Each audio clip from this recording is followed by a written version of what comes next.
Today, the 11th? Welcome to the Lincoln City Council meeting of May the 11th, 2015. Let us all rise for Pledge of Allegiance, followed by a period of silent meditation. Pledge allegiance to the flag of the United States of America and to the republic for which it stands, one nation, under God, indivisible, with liberty and justice for all.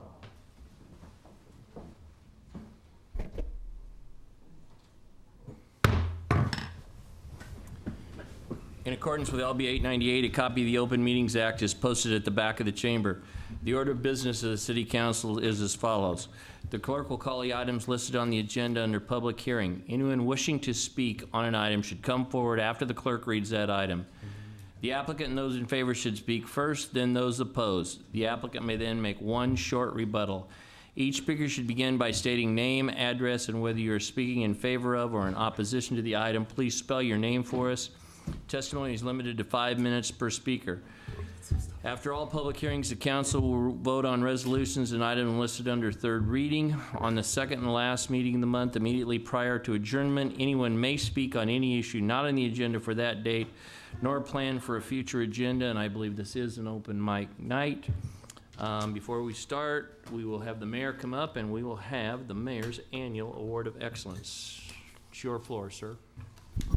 Thank you, Mr. Chairman. And it is indeed the annual award for the year 2014. Each spring, all of the monthly nominees and winners from the past year are all considered again for the annual award. All of the nominations are reviewed by the committee, which includes a representative from each one of the unions, as well as an additional person appointed by the mayor.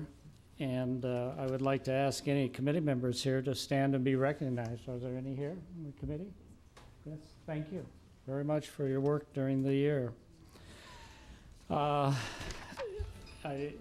We're going to begin today with the Honorable Mention Award, which goes to Chad Dalton from Information Services, or the IS Division of the Finance Department. He is a microcomputer support specialist, as you may recall, and has worked for the city since 2004.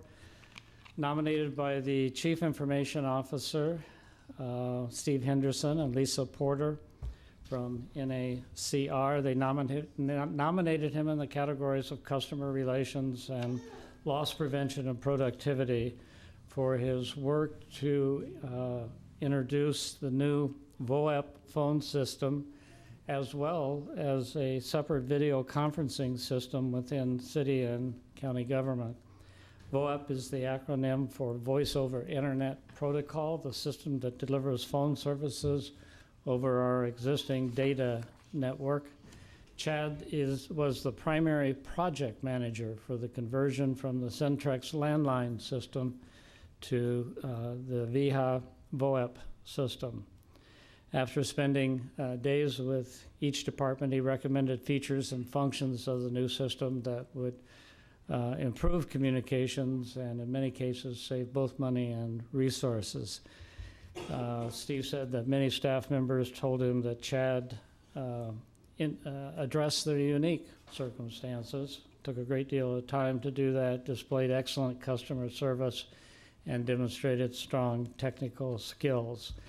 Lisa was the private representative who worked with IS on the VoIP project and was very impressed with Chad's work and joined in nominating him for city recognition.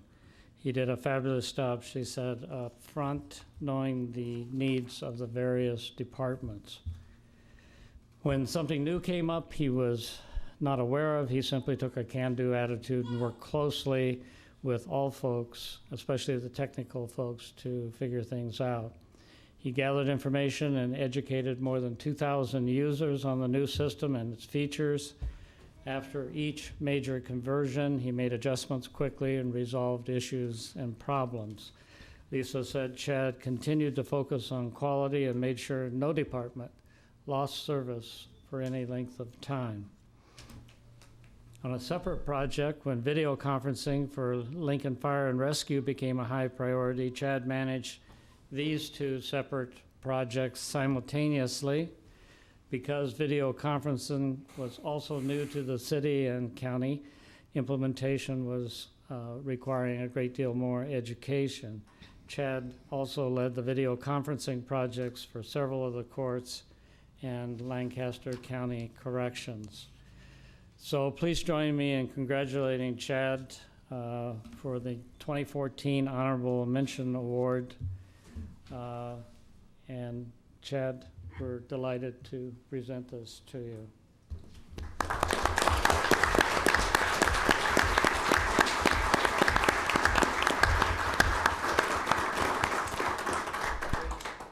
Steve wanted to say a few words, and Steve Henderson, perhaps also. I think the mayor's remarks covered this extremely well, but Chad is very deserving, and he really went above and beyond the call of duty, and I think he's a worthy nomination or a recipient of the honorable mention this year. Good afternoon. Certainly won't take more of your time, but if you look up the term customer service in the dictionary, there will be a picture of Chad Dalton by that definition. Chad? I just want to thank everybody. There was a number of people that helped on this project, so it wasn't just me, but the whole team. We really were able to do something pretty quickly that I believe will help the city and county in the future. So thank you, everybody. Do you have family here, Chad? I do. Would you, my wife and in the 3 interest kids. of domestic tranquility, Chad? Long hours, so my wife might be actually happy to have this project done. So, my wife Kim and daughter Annabelle, who's trying to climb on the seats, my son Braxton, and my daughter Lillian. Thank you very much. Thank you guys for everything.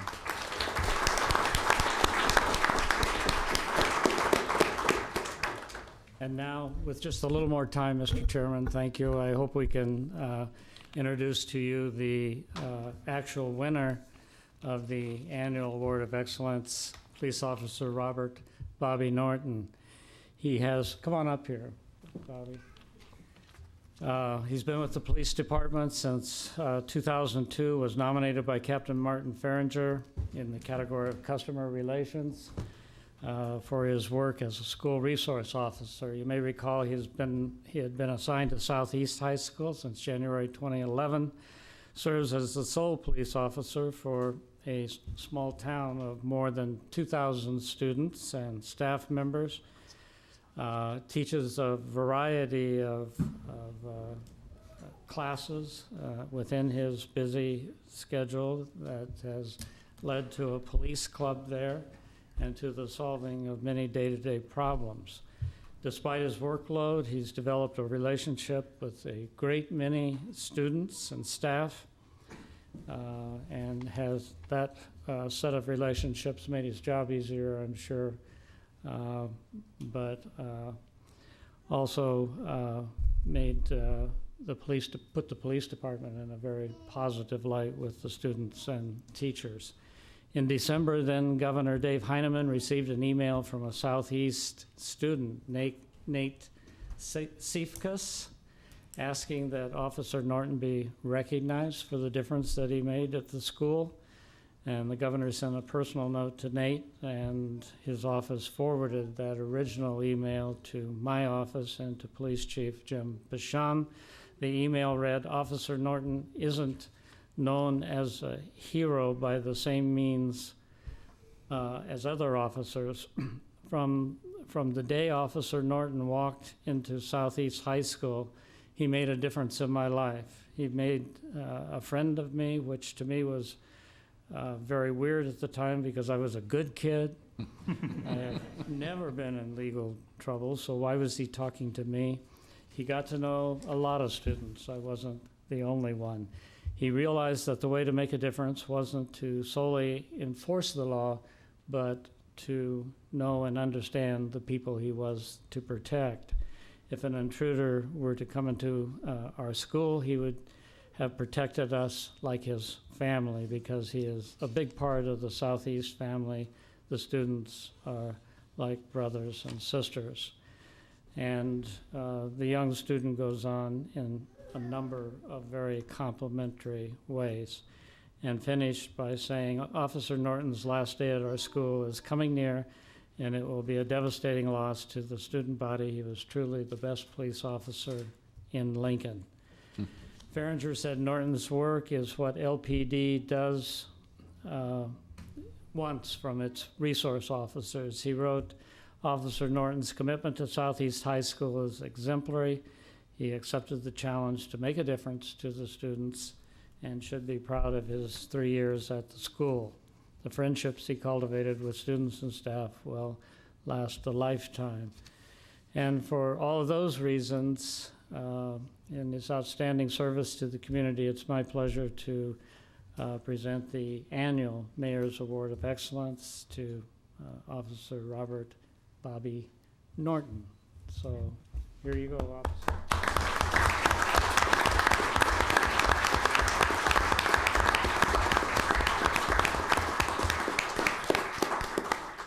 That comes with a $250 gift certificate, a couple days off with pay, and a plaque that you just received, and also, as a token from the citizens of Lincoln, generally a medallion of the city of Lincoln that we give to a few people who do us great service. And we think you have done us great service. Thank you very much.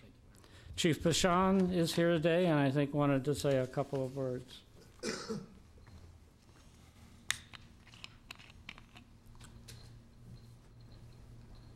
Mr. Chairman, members of the City Council and Mayor, thank you very much for recognizing Bobby Norton for the work that he's been doing and has done throughout his 13-year career on the Lincoln Police Department. We want our officers to be engaged in the community and with students, and to have citizens get to know the officers and the officers get to know the citizens. And Bobby recognizes that. He embraces that, and he goes about doing his job every day. He's currently an investigator in our family crimes now, where he works with families and kids in an investigative role, and he does just a great and a fantastic job. So we really appreciate everything that he does every day.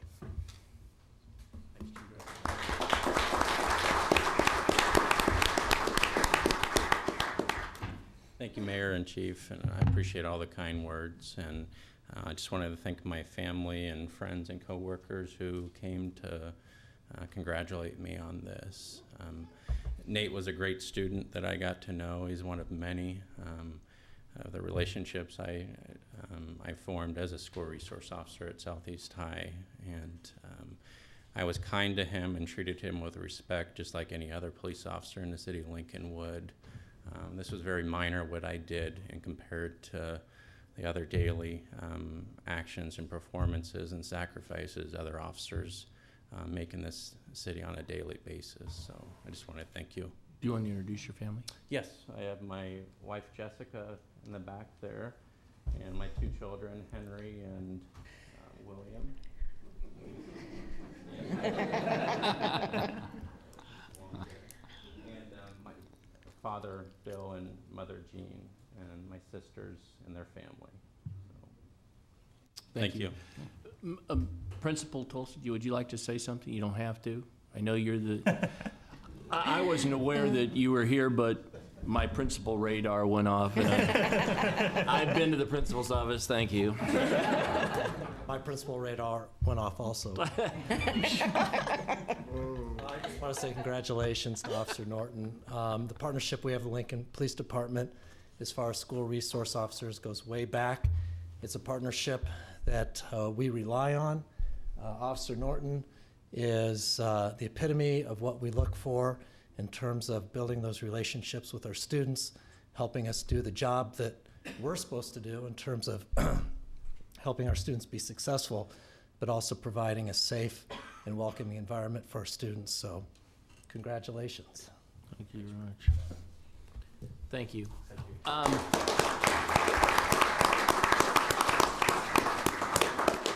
Thank you to both of you for a job well done, and thank you to everybody else who's a city employee in this room. We don't say thank you enough, so thank you for all you do every day. We appreciate it. We'll give you a couple minutes to...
Okay. Tracy, you want to go All ahead, right, please? sure. Our next item would be public hearing consent agenda, items 1 through 6. Anybody would like to speak to these items? Staff questions? Next item, please. All right, if not, we can vote on these items. Items 2 and 3 were introduced by Gaylor Baird. So moved. Seconded by Roy. Discussion? Call a roll? Gaylor Baird, Yes. Camp, Yes. Christensen, Yes. Cook, Yes. Emery, Yes. Eskridge. Yes. Fellers. Yes. Motion carried 7-0. Next then would be our public hearing liquor resolutions. Those giving testimony are asked to come forward, raise their right hand for the clerk to administer the oath. After the oath, witnesses shall state their names and addresses. Applicants or witnesses are not required to stay for the voting session. I'll call item number 7, application of Janelle Sanchez Vargas for the addition of a catering license to their Class I liquor license at 100 North First Street, Suite 1. Raise your right hand. Do you solemnly swear or affirm the testimony you're about to give is the truth as you verily believe it to be? Yes. Thank you. Boy, we're glad to see you. Yeah, thank you. My name is Janelle Sanchez, JANELLISANCHEZ. It's 100 North First Street, Suite 1, for Cerrito Lindo. Want to tell us a little bit about your business? Okay, yeah, it's a Mexican restaurant that we just opened up early November, late October. We had just gotten the liquor license earlier this year in January, and with getting relicensed with the liquor license, we also kind of thought of adding catering, just because we've had a business growing, and we've had a lot of people kind of telling us that, you know, they would be interested in us, you know, doing catering for a party for like quinceañeras or weddings, so we thought it'd be a good opportunity. Great. Questions? Okay. Thank you very much. Anybody who'd like to speak to this item? I brought your menu. It's a really good restaurant. Terry Pope Gonzalez. I brought you guys each one too. It really is a really good restaurant. I'm sorry I yelled at you. Would you raise your right hand, I'm please? sorry. Do you solemnly swear or affirm the testimony you're about to give is the truth as you verily believe it to be? Yes. Thank you. I do want to apologize for yelling at you. I didn't know I was yelling at you. I will tell you, it's a really good restaurant. When I got the call, this is what I got told. I got told to stop what I was doing, get in here, save Mr. Sanchez's daughter. So when I went to the restaurant, I thought I don't know which daughter is his. Saw her yesterday. She always treats me really well. So I thought she was the one that didn't speak English. Well, she's not. She speaks English. I also thought she was the one with the hurt baby sister. So I want to apologize for yelling at you guys. It's a wonderful, I'll tell you what, I eat there all the time. I'm telling you, you guys should go eat there. I apologize. Did I? Okay. I didn't hit anybody. I'm good. See you guys. Anybody else who'd like to speak to this item? Jeff, I brought you one too. Next item, please. All right, next would be item 8, application of Duffy's Tavern for a special designated license to cover an outdoor area measuring approximately 54 feet by 70 feet at 1412 O Street on May 16th from noon to 2 a.m. Hello, I'm Scott Hatfield from Duffy's, 1412 O Street. Do I need to You need give an oath? The oath No. I on didn't bring any SDL, sorry. menus. Yeah, we're gonna have an outdoor, we do this every year, we're gonna have an outdoor concert. It's called the Boulevard Music Series, and Sower Records is going to have 22 acts played next Saturday, indoors and outdoors at Duffy's, and it's worth checking out. I'm sure I'll see all of you there, I hope. Any questions? Scott, you want to just tell us a little bit about Duffy's, your chance to get it's free advertising? Duffy's has been around in Lincoln since 1936. I'm more of a steward than an owner, I would say. Hopefully it will be around a long time after me. And we're a live music venue and a college bar, and we do these outdoor festivals about 6 times a year. So this is one of them on Saturday. Thank you. Okay, thank you. Excellent. Carl? Yes, thanks, Scott. Yeah, Carl. So the 2 a.m. Yep. Okay. Yeah, we do go ahead. The outdoor concert will be going until 2. It'll go until 1. We do the license until 2 because we'll have people outside until 2 o'clock. All right, So thanks. typically those go until 1 or 1:15. Yep. And John. the area that you've got is located, is that gonna be on O Street? No, it's actually on my own property. It's in the parking lot behind the parish building at 14th and O. It's not on any city property. Any other questions? Okay. Thank you. Thank you. Anybody like to speak to this item? Staff questions? Next item, please. All right, next would be item 9, application of Shilling Bridge Cork and Tap House for a special designated license to cover an outdoor area measuring approximately 160 feet by 160 feet at 575 Fallbrook Boulevard, Suite 109, on June 27th from 11 a.m. to 1 a.m. So you want to come forward and speak to this item? Okay. Anybody who'd like to speak to this item? Staff questions? Next item, please. All right, next would be the application of Blue Blood Brewing Company for a special designated license to cover an outdoor area measuring approximately 168 feet by 120 feet at 600 West E Street on May 16th from 11 a.m. to 9 p.m. Hello, Brian Podwinski with Blue Blood Brewing, 9322 South 28th. This is for the Lincoln Industries Grand Fondo. We're providing a beer garden outside after the race, which is this Saturday. Questions? You missed your chair we reserved for you down here. Sorry about that. Anybody who'd like to speak to this item? Staff questions? Next item, please. Mr. Chair, I would move approval of items 7, 8, and 10. Second. Second by Roy. Discussion? Call roll.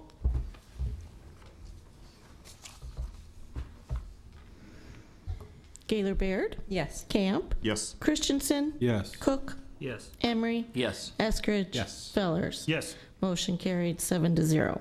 And Mr. Chair, I'd move that we hold item 9, continue it with hearing to next week. Second. Second by Trent. Discussion? Call roll. Gaylor Baird? Yes. Camp? Yes. Christensen? Yes. Cook? Emery? Yes. Eskridge? Yes. Fellers? Yes. Motion carried 7-0. Next then would be our public hearing resolutions.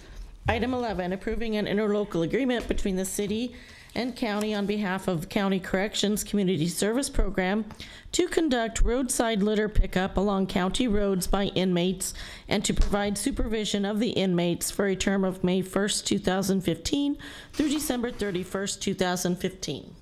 Judy Halstead, Lincoln Lancaster County Health Department. I think this is the 12th year you've had this agreement. This is an agreement with County Corrections to be able to have their low-level offenders. An example would be folks who are doing time for bad check writing or for failure to pay child support to participate in our roadside cleanup in the county. This is part of our grant that covers both the city and the county, and this grant helps to pay for the staff supervision. So I'll be happy to answer any questions that you have. Questions? Thank you. Okay. Thank you. Anybody like to speak to this item? Staff questions? Next item, please. Next would be accepting the report of new and pending claims against the city and approving disposition of claims set forth for the period of April 16th through the 30th, 2015. Anybody like to speak to this item? Come on up. Somebody's got to kick it off.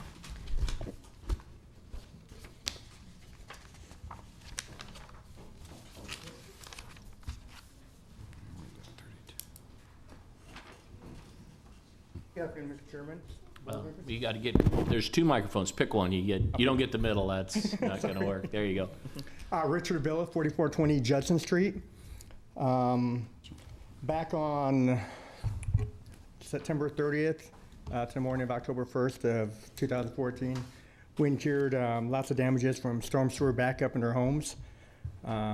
We all got estimates, asked the city for assistance, asked for help, asked what is going to get done to rectify this problem. The situation happened again last Thursday. We did the same thing. We went through the same thing with severe storm sewer backage. Once again, I personally incurred about $25,000 worth of damage again. And we're asking the city what they're gonna do to rectify this problem, as well to help out with those of us who did not have insurance for storm sewer backup, because regular insurance does not cover that. So we're asking the city for what's gonna be done to help us victims of all that storm sewer backup. And keep in mind, it's not flood backup, this is storm sewer. Okay. Questions? Excuse me. When you say storm sewer or sanitary sewer? It's sewage, raw sewage that comes up through the showers, through the toilets. That'd really be sanitary sewer backup. Yeah. Storm is just storm water goes Yeah, down. sanitary, yeah, I'm sorry. Just want to make sure we're on the same wavelength. Okay. Thank you. Thank you. I'm here for the same thing. Tell us your name. Sean. And your Boswell, address. 4415 Justin Street. How do you spell your last name, Sean? POSPISIL. Thank you. Number 14. That's 14. The other one was 39. Yes. If you, on the deal, if you're looking for them, Teresa. Okay, thank you. Okay. Go ahead. Because we're in the same boat as it backed up, we lost, the furnace, the water here. We're first-time home buyers. We've only lived in a house now for just over a year, and this has happened twice in 6 months. And for us, for a young family, it's hard to afford to keep going through this. We lost everything this second time, not just, the main appliances. We lost all of our belongings that we had in our basement. And, with the city's help, it'd be nice to help pay for some of this stuff, because only insurance pays for a certain amount, and we lost, everything. Okay. Questions? All right, thank you very much. Hello, my name is Andy Plummer, A-N-D-Y, P-L-U-M-M-E-R. Thank you for allowing me to speak here today. I'm actually here representing my parents, Linda and Keith Plummer. My mother's in the audience here. They live at 1831 North 50th. I'm here to address the same issue. They live right next to University Place Park, at approximately 50th and Holdridge. I want to start by giving a little bit of background. My mother and father purchased this Northeast Lincoln home. Sir, Yes. for a second, is this something that just happened this week, or is this Same concerning? instance, September 30th, sewage flood. Did you make a claim? What's that? Did your mother make a claim? What are your folks' name? Linda and Keith Plummer. We're trying to find you on the list. They are pending. They are going to file a claim. They have not yet filed the claim. Okay. Okay, we're just trying to make sure we marry things up here. Just give us a second here. And how do you spell their last name? P-L-U-M-M-E-R. Thank you. Okay. Go ahead, Mr. Plummer. Yes, so they I are not on the claim list. No, I They are gonna apologize. file it. Okay to continue? Okay. Go ahead, jump in. So my mother just turned 70. She's battled diabetes for a number of years. Most recently had significant knee problems. She's mobile, but on a limited basis. She frequently uses a cane to get around. My father is 73, stage 3 COPD, on oxygen 24/7. Very limited mobility, required to use a scooter in all instances. They love Lincoln. It's near their grandchildren who frequently come over to visit. Along the way, over 40 years owning this property, they paid their property taxes, they paid the sewage bills. They're currently living on fixed income and limited life savings that are quickly being depleted due to these two instances of September 30 and last Wednesday. You'll see my parents had this sewage in their basement, this backup sewage in their basement twice in the last 7 months. Once on September 30th and once last week. Let me be clear, this is raw sewage coming up through the drain pipe. It's not the result of rainwater, it's not flood water, it's raw sewage both times. Imagine my 70-year-old mother standing over the drain pipe, watching raw sewage come in. The first instance, she's thinking, I'm gonna lose everything downstairs, okay? Family heirlooms, all those types of things, in addition to the financial cost of replacing the carpet, replacing the linoleum. It was unilaterally rejected by the city, and so it came out of pocket to replace all this stuff. They just finished redoing everything in the basement in November, December, and then to have it promptly happen again, it's just like a kick in the stomach, okay? They wouldn't be able to do this if it weren't for us three kids coming in and doing the work. They can't afford it, they're on the fixed income, and they can't get downstairs on a regular basis to do it. The basement is for their grandkids for the most part, okay? So I guess what I'm here to ask you today, 3 things. First and foremost, drive through the neighborhood. Drive through Northeast Lincoln right now. You're gonna notice a ton of roll-offs, almost in every single driveway. If there's not a roll-off, it's out by the curb. Take a look at those roll-offs and carefully consider what the problem is and in the sewage system and fix the problem. I'm not convinced this is a 100-year flood issue. Something else is wrong. Where there's smoke, there's fire. It's happened twice in 7 months. It's destroyed the lives and homes of many residents in the area.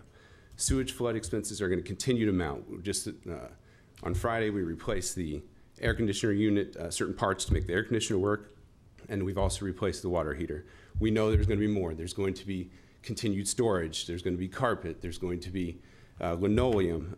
It's just going to add up. So second, I'd ask that you reconsider the claims that have been filed and denied. And third, I'd ask you to carefully consider the future claims that are going to be filed as a result of the storm last week. In concluding my comments, I just say my parents deserve a place to enjoy their retirement in a safe and clean home where they know the home value is not going to be degraded because of the city's response to the sewage system. They can't live in constant worry that the sewage system is going to back up again. At what point do you stop fixing your basement because you're scared it's going to happen? It hasn't happened in 40 years until 7 months ago, and then again last week. Thank you very much for your time. Questions? Questions? Thank you. Thank you.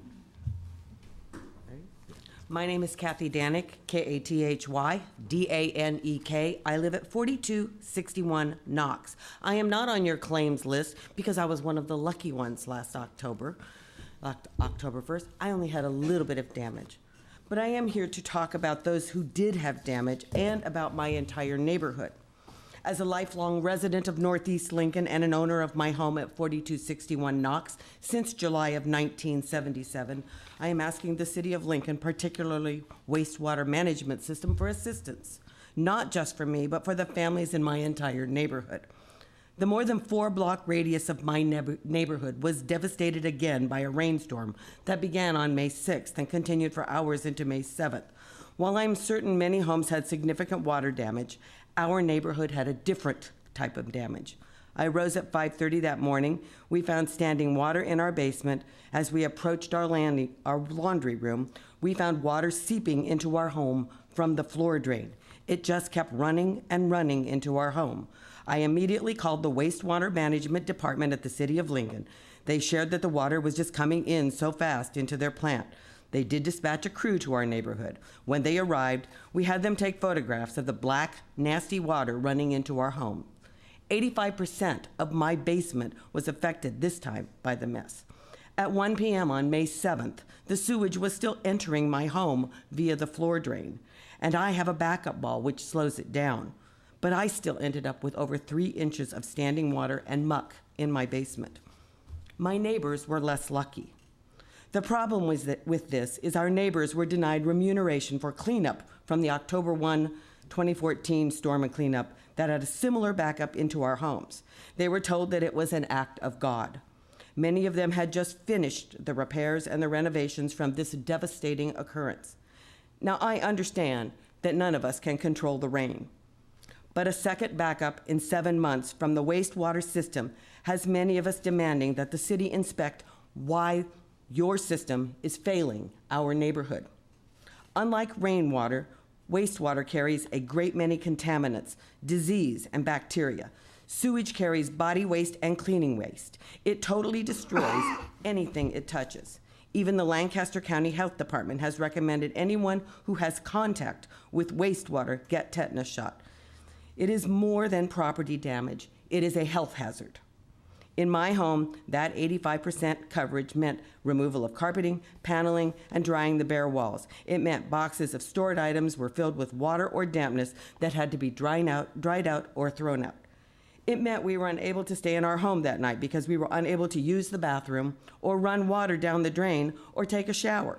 It meant we could not even clean up the water until it quit streaming into our home. It also meant that many of us were left without special insurance coverage for sewer waste backup. because sewage is not supposed to back up into our home. We pay city water and wastewater bills and fees, and they are supposed to cover those responsibilities. We were lucky. We were able to hire a company that day at the cost of $3,000 to drain the water, remove the contaminated carpeting and walling, and place countless fans and dehumidifiers in our home. Those drying fans and dehumidifiers are still running in our homes today. I have no idea how much electricity this will use. For us, it also meant our freezer shorted out, meant a $700 new freezer. We were lucky to have family members to be able to take the frozen foods. The overwhelming feeling of helplessness is alive and well in my neighborhood. It leaves us with more questions than answers. We don't live in a floodplain, but now should I have to invest in special insurance because the city cannot keep contaminated wastewater and sewage from backing up into our homes? Should we rebuild? Will our city fail us again? Will our wastewater management system find a remedy to the countless backups that have plagued our neighborhood when a rain of 5 inches or more falls in a short period of time? Will this 1 be minute. our new normal? Can I add one more? Yeah, 1 minute. Okay. Yeah. I've supported the efforts of my beautiful city to mitigate flood damage in parts of Lincoln. Antelope Valley may have helped mitigate much flood damage. For that, I am grateful. But I have to wonder, and so do my neighbors, have these changes put our neighborhoods in health and property risk because waste treatment facilities cannot handle the volume of waste from our community? We know that the wastewater division of the city has taken photographs, and we have many as well. We have been told to file claims with the city attorneys. Due diligence is necessary to prevent future property and health risks for me and for my neighbors. As citizens, we have a right to demand a clean, safe environment for our families to live and breathe. We will do our part. Will you? Any questions? Hi, I'm Susan Dermer. I live at 4914 Martin Street. You're fine. Okay. Sorry, I'm a little nervous. I'm sorry, give me your address, please. 4914 Martin Street. Okay, thank you. Uh-huh. Okay, I guess I want to explain how bad it was. I went down on October 1st, and I was leaving on an airplane in 3 hours, and it was horrible. There were liquid feces. When you moved it, I got a squeegee and Take your time. Take your time. Okay. Anyway, there was liquid feces. There was a rubber. And I have some pictures. Unfortunately, I had to leave in 3 hours, so I didn't take pictures. I was just trying to clean. And then I had my daughter and my son-in-law come and clean while I was gone.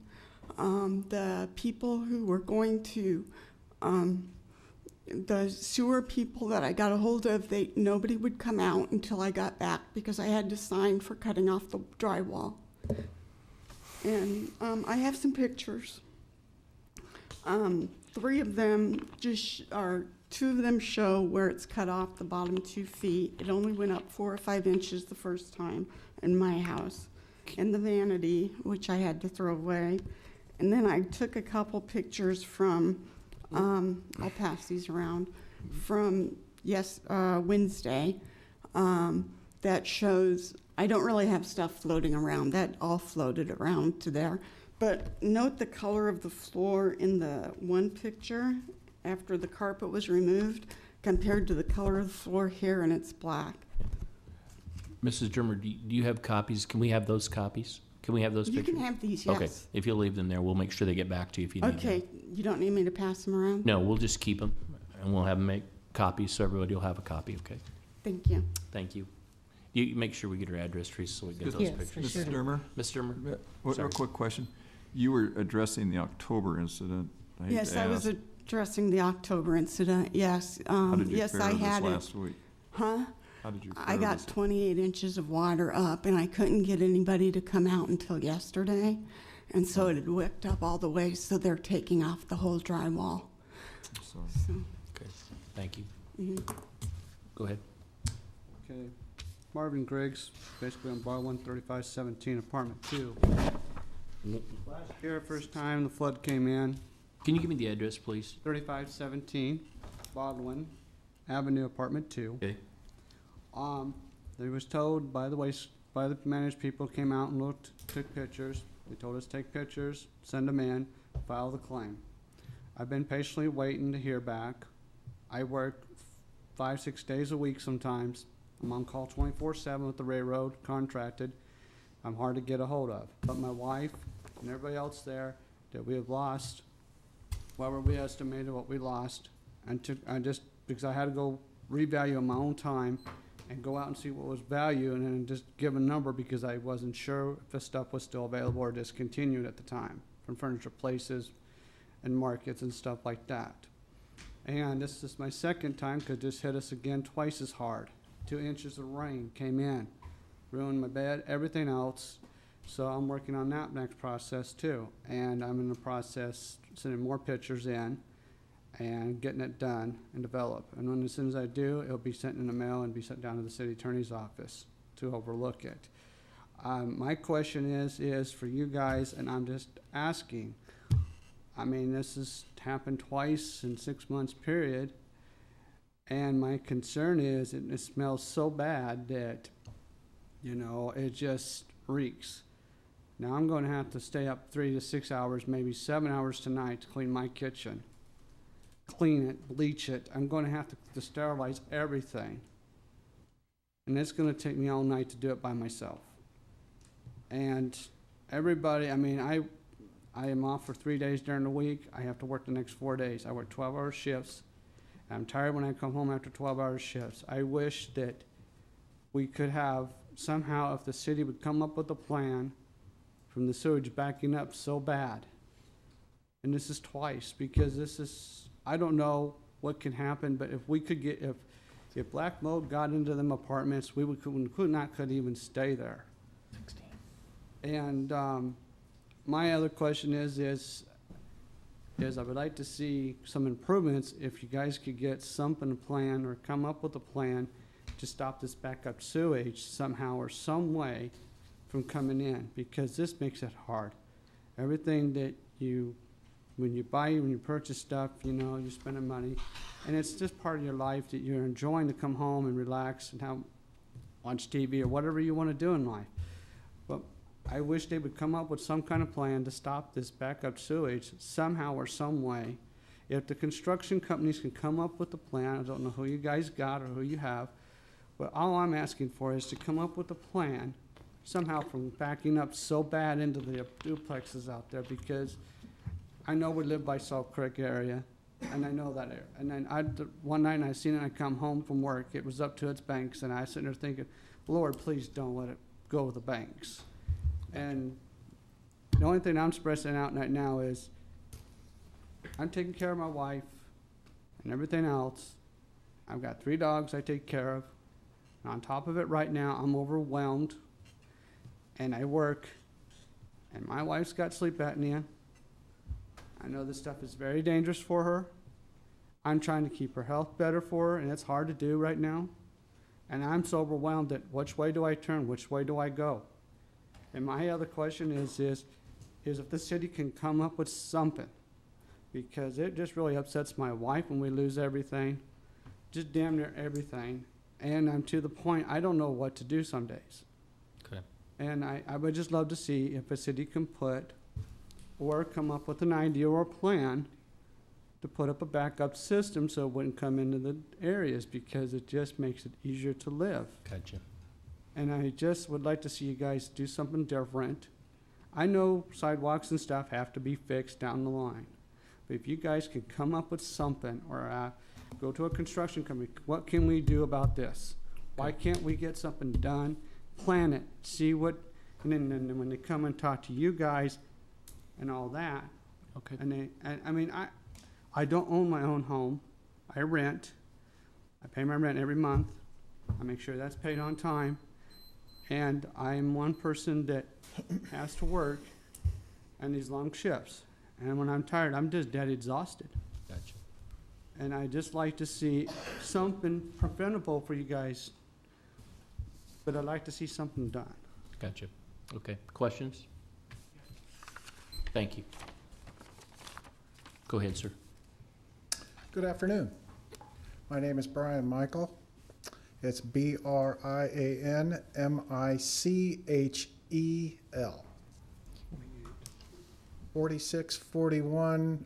6441 X Street here in Lincoln. I have rental property at 3811 St. Paul. I'm here for the October 2014 denial. Of course, it's happened again. You know, this is my rental property. I have a remodeling company, and the rental property is another side business. As a business owner, I can't, and it can't, afford to have losses of $8,000 and $10,000 7 months apart. Businesses will not survive, and you guys should know that, correct? I don't know what's happened out there at the treatment plant. I get it. I understand you got water coming in. You can't let it out because you've got water up here and the outlets down here. What happened to the backup plan for that system? Was there one built for that system if we had a flood? Was a system installed for the backup plan? Second plan, what's the emergency when we have an event? I guess I have a couple questions on the decision to dump the wastewater. When was that decision made? I had water coming in the floor drain until 1 o'clock Thursday afternoon, and finally it stopped. Did it take, let's say the decision was made at 6 o'clock in the morning, did it take that long for the water to recede? Or was the decision made at 10 o'clock in the morning? Those are the questions I have. The one lady said she's not even in a floodplain and she got water. And that's kind of, she's quite a long way from where my building is. I am in a 100-year floodplain, but now I believe it's a 7-month floodplain.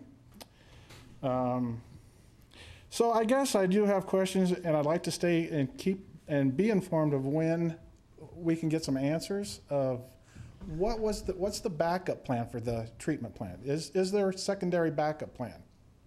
And that's what I really need to know. So if you have any questions, I'd be glad to answer anything.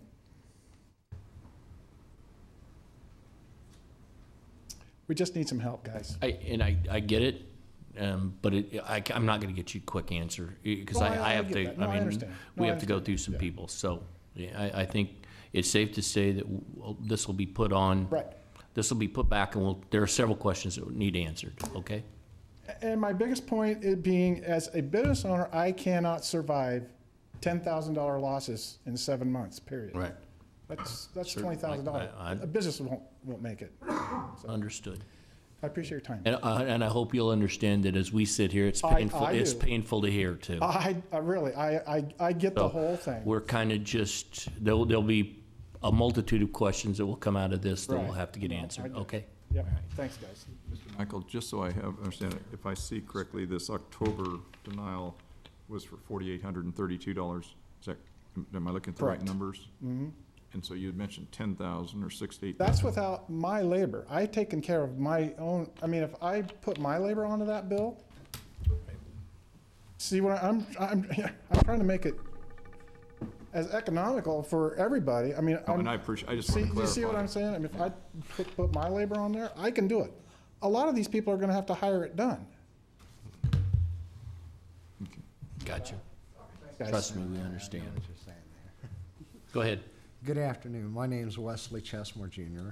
Okay, talk louder for me and slower for me, okay? My name is Wesley Chesmore Jr. Okay. I live at 3517 Baldwin Ave, Apartment 1. I'm the property manager first flood, which is here, what we're here for today, no, I did not really Just get one second, affected. did you file a claim? No, sir, that's what I'm saying. I did not get affected by the first flood. Your last name, Wesley? Chesmore. Thank you. But I do all the carpet work, everything like that. It is a lot of work. There's tearing it out, scraping it, putting new, measuring everything. It's hours lost at work even. If you know, for a person like me, this time I did lose everything. Furniture, everything. I can't replace it. I lose hours at work to clean this all up. So where does my money come from to replace any of my loss? Mr. Chesley, I'm gonna stop you. And I'm gonna, because we're talking about claims that were for the older ones. So once we get yours claimed. Well, that's what I'm getting to, sir. We'll get another chance when this comes in front of us for you to come speak. Well, from my understanding, my landlord had filed with you guys for the carpet. And that. And under, what's the name, do you know? Martin Roth. Martin Roth? Yes. I don't know if he actually had or not. I know he was going to, whether he did or yet or not, I don't know. It could have been the ones that are denied. Roth or Ross? Roth. Oh, okay. R-O-T-H. Oh, is that, could it be under, no, I'm sorry. Okay, I'm gonna give you a little latitude to go here, but stick with that one, okay? I'm here also, you know, for those that did lose last time. You know, think of the labor that they have to put in that they're missing from work. You know, it does affect us. And so, you know, for those that did get affected in the first flood, they need help with what they cannot afford. And if it's because of the plant, then yes, you know, I agree. We should get a plan in place to take care of this. A lot of us cannot afford to get wiped out like this. We can't. It's devastating. Okay, thank you. Hi, I'm Tammy Wilson, Tammywilson. My address was 3540 Huntington, apartment 3. I did file a claim back in October. It was denied. I'm a single mom raising 2 girls. I have one that has Asperger's.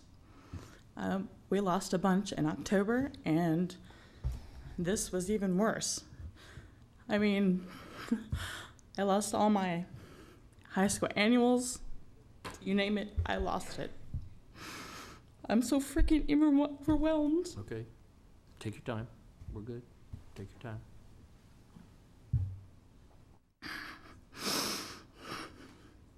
It started Thursday. I woke up at 5.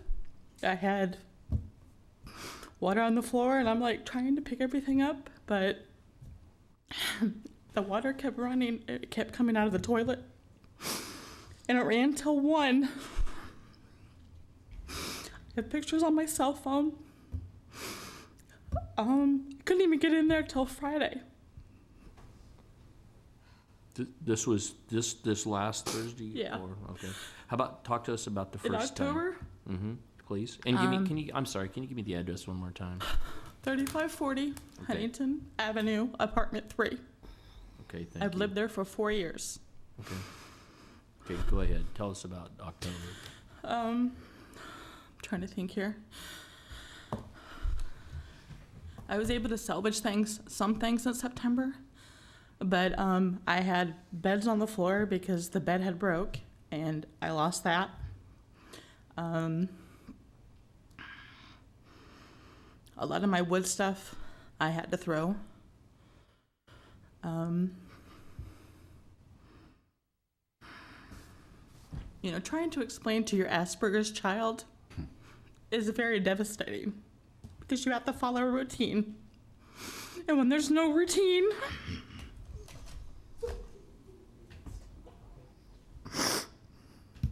she gets lost. Gotcha. Okay, she's 13. And right now I don't know. Okay. All right, thank you very much. Go ahead. My name is Don Threlkill. I own a home at 4210 Cleveland. 27. I'm sorry, one more time. 4210 Cleveland. Okay, thank you. And I too am asking for reconsideration of the claim for the October damage. I understand we can't control the weather, but I also understand that sanitary sewer system is different than storm sewer systems. And my question is, why should the sanitary sewer run any more capacity when it rains than when it doesn't?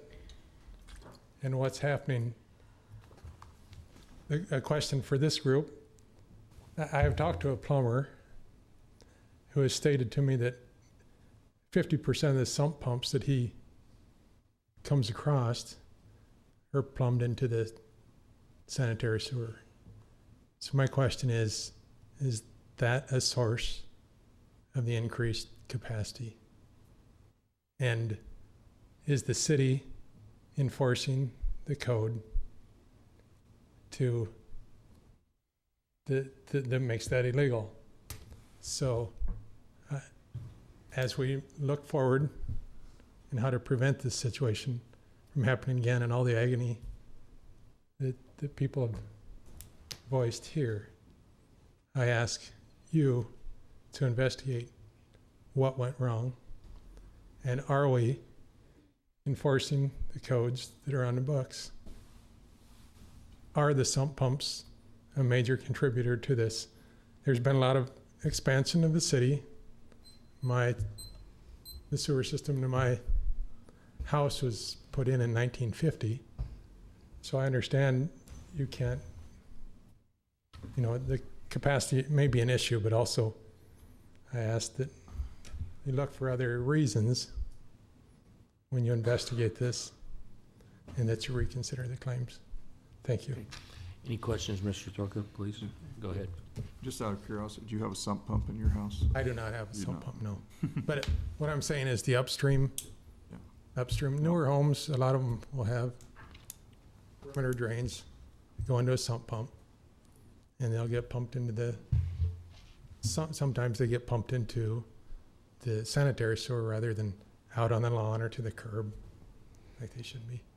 We'll undoubtedly have to have some of our public works observe on that, but I think generally your plumber explained it right, and there may be a time period that when new ordinances were passed or something, but we'll get more information on that. But thank you for asking the question. Thank you.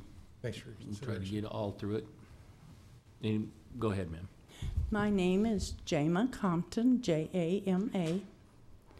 Our home was built in 1976. We moved in September. Address, please.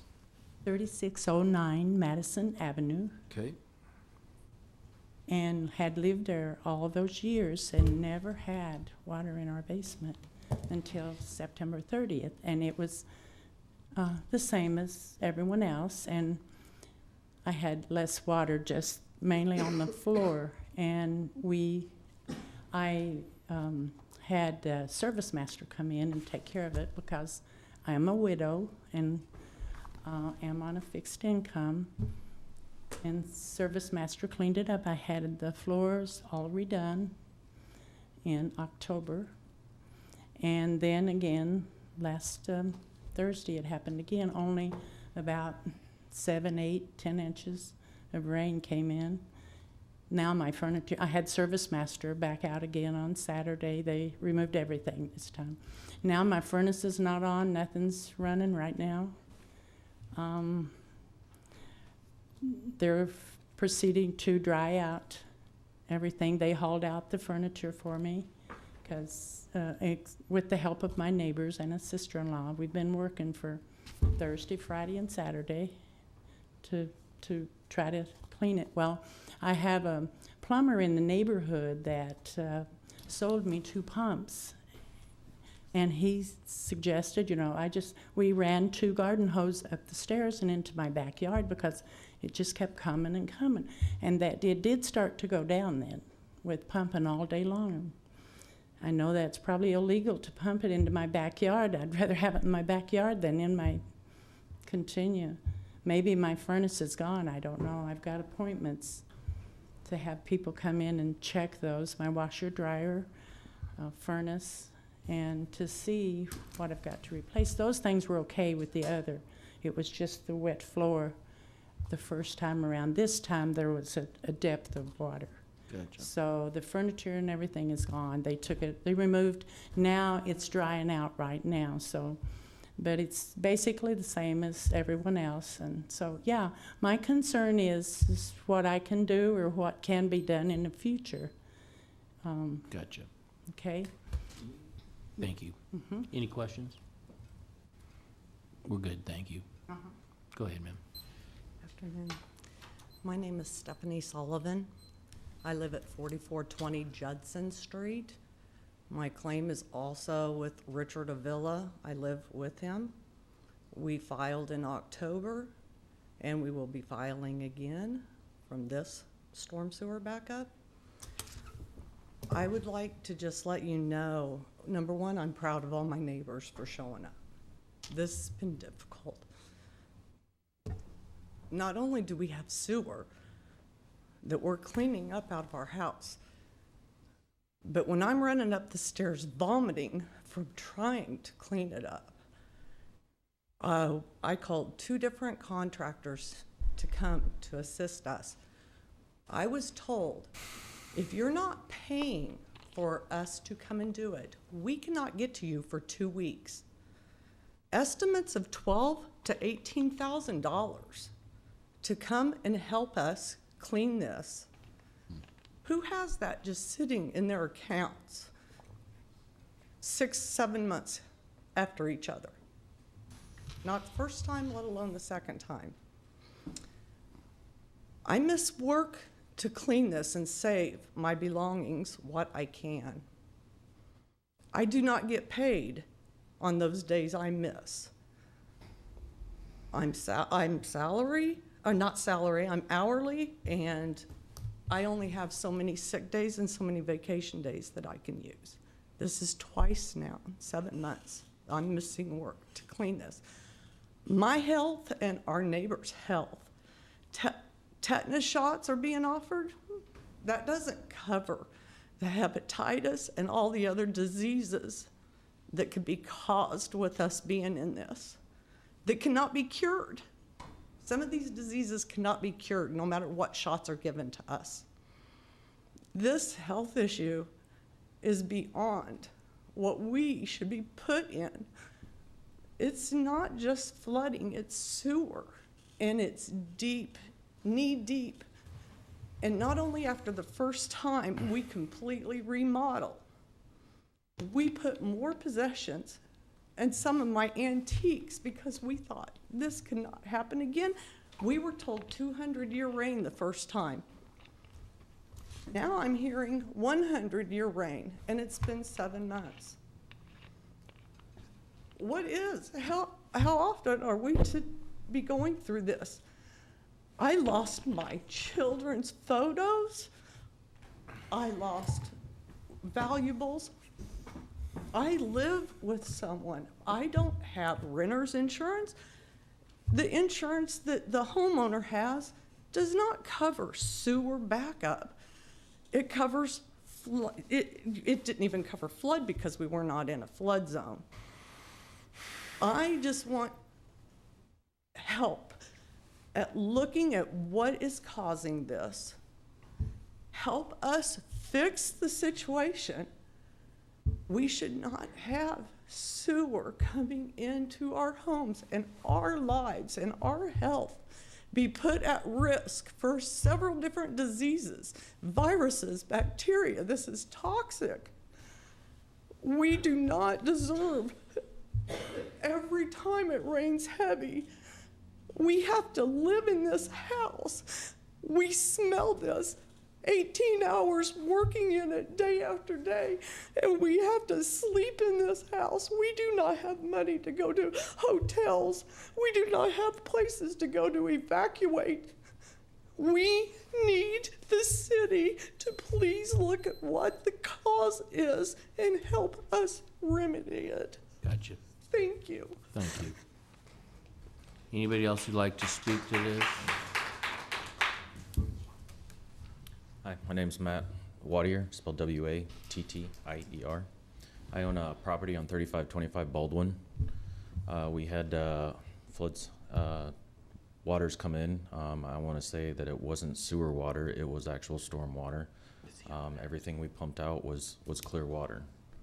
Excuse me, Mr. Wattier. Yes. Had you filed a claim last October? Is this just this? I sent in a claim. My name is not on that list. I am not sure why. We did get a letter from the city stating that they deny any responsibility and they're considered an uninsured. And we apologize because we're trying to, tell me again. I understand. Your You know, name. it's, Tell me again your name. Matt Wattier, spelled W-A-T-T-I-E-R. And what's the property address? 3525 Baldwin. Thank you. Okay, go ahead, I'm sorry. I'm the landlord for Baldwin Street there. Our tenants, been through this twice now. The first time we were able to fix it through some chemicals and paying cleaners to come in and clean the property. It didn't come up as bad as this time. This time we've had to gut out. We've been told that there's no way to purchase insurance to cover ourselves against this. We are completely unprotected.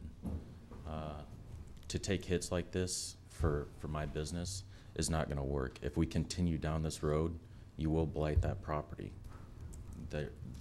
Not just mine, but all of that around there. You are looking at a large group of apartment buildings. If business owners don't want to be there because they're not making money, or can't be there for that matter, they're going to leave. We will ruin that area. Let me take real quickly. If you're parked out front in the street on 10th Street, at 4 o'clock they tow, so get out there quick so they're not towing you, please. If you're in one of those fronts where it says 2-hour parking, they don't play. They just start pulling you out. So if you're out there, go get your car out of there. We'll hold on to give you an opportunity. I apologize, but. And also, you can get parking in the city's lot. We have You can park passes. right straight to the north and get parking for free. Okay, sorry, keep bugging you, I apologize. I've called insurance companies, lots of them, and asking for specific coverage against the sewer backup, just so we wouldn't have to front this cost every time it happens. I honestly did not believe this would happen as fast as it did. We had plans for this summer to actually install backflow preventers. This obviously happened before I got a chance to do that. With the remodeling we have to do, we will not be able to afford to accommodate that now. We just want somebody to look into it. We can take a few hits once in a while, but this is beyond what we can do. I know there are ways to smoke out and find these things in sewers to figure out where those extra storm waters are coming from. There are ways to do it. I'm sure if you guys check into it, you can ask what ways they can find it. They should be able to find something and identify these issues that we're having. Okay. Questions? Thank you, Mr. Waters. Anybody else who'd like to speak to this item, please come forward. If you want to speak, please come down front, would you please? So we know who we got. Hello, my name is Ina Strelkivsky, property 2030 North 29th Street. We're the owner for the property. And so we filed a claim that was October 1st Number or 15. September Well, 30. Can you give me the address one more time? I apologize. We're trying to.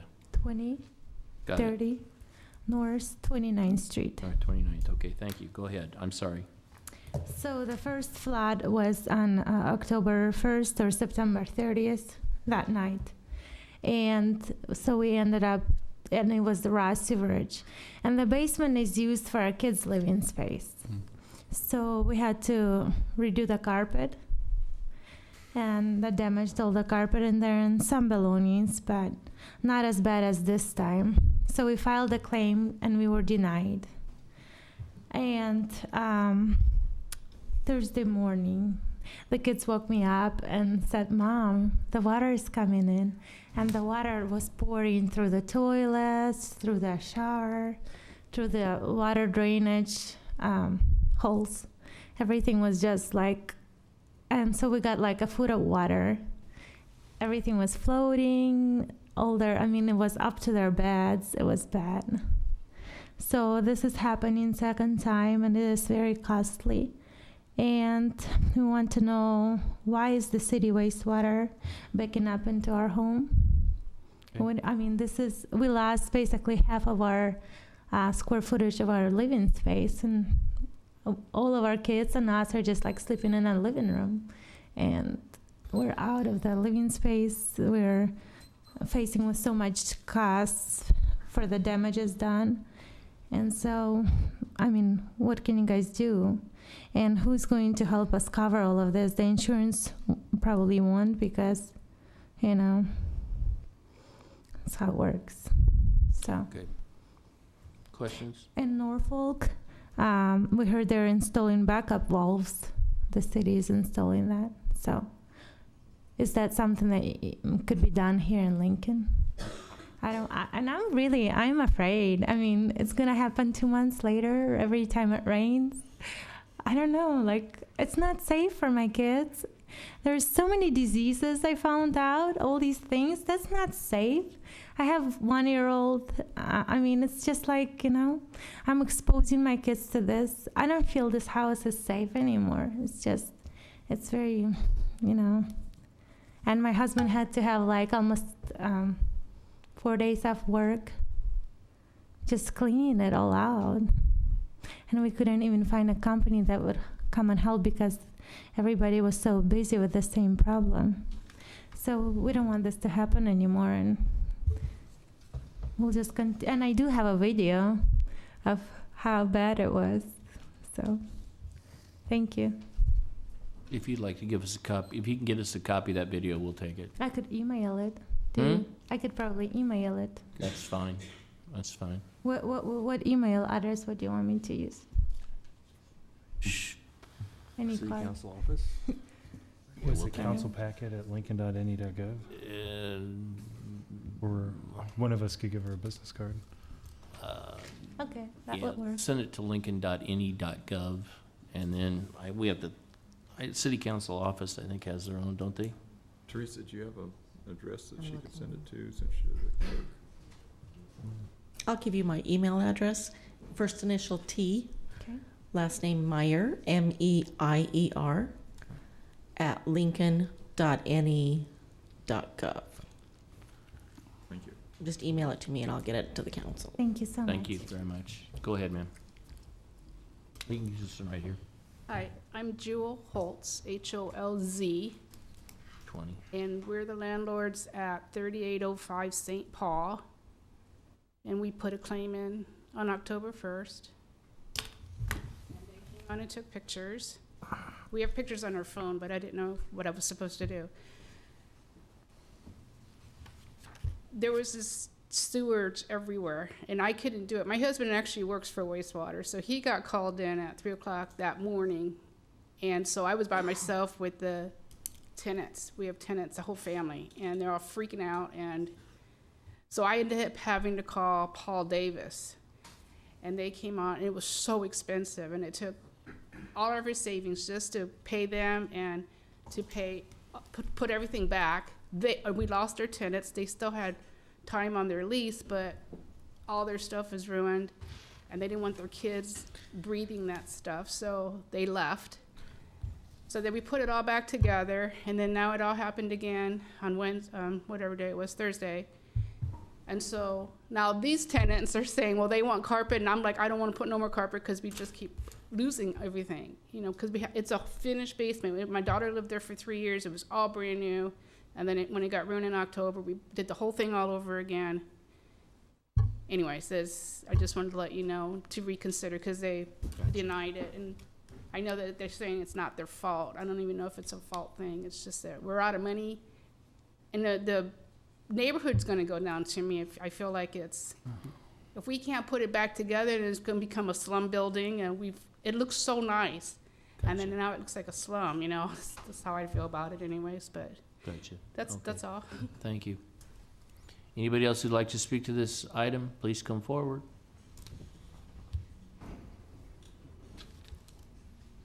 Greg Hacker, Hacker. I'm not on your claim list.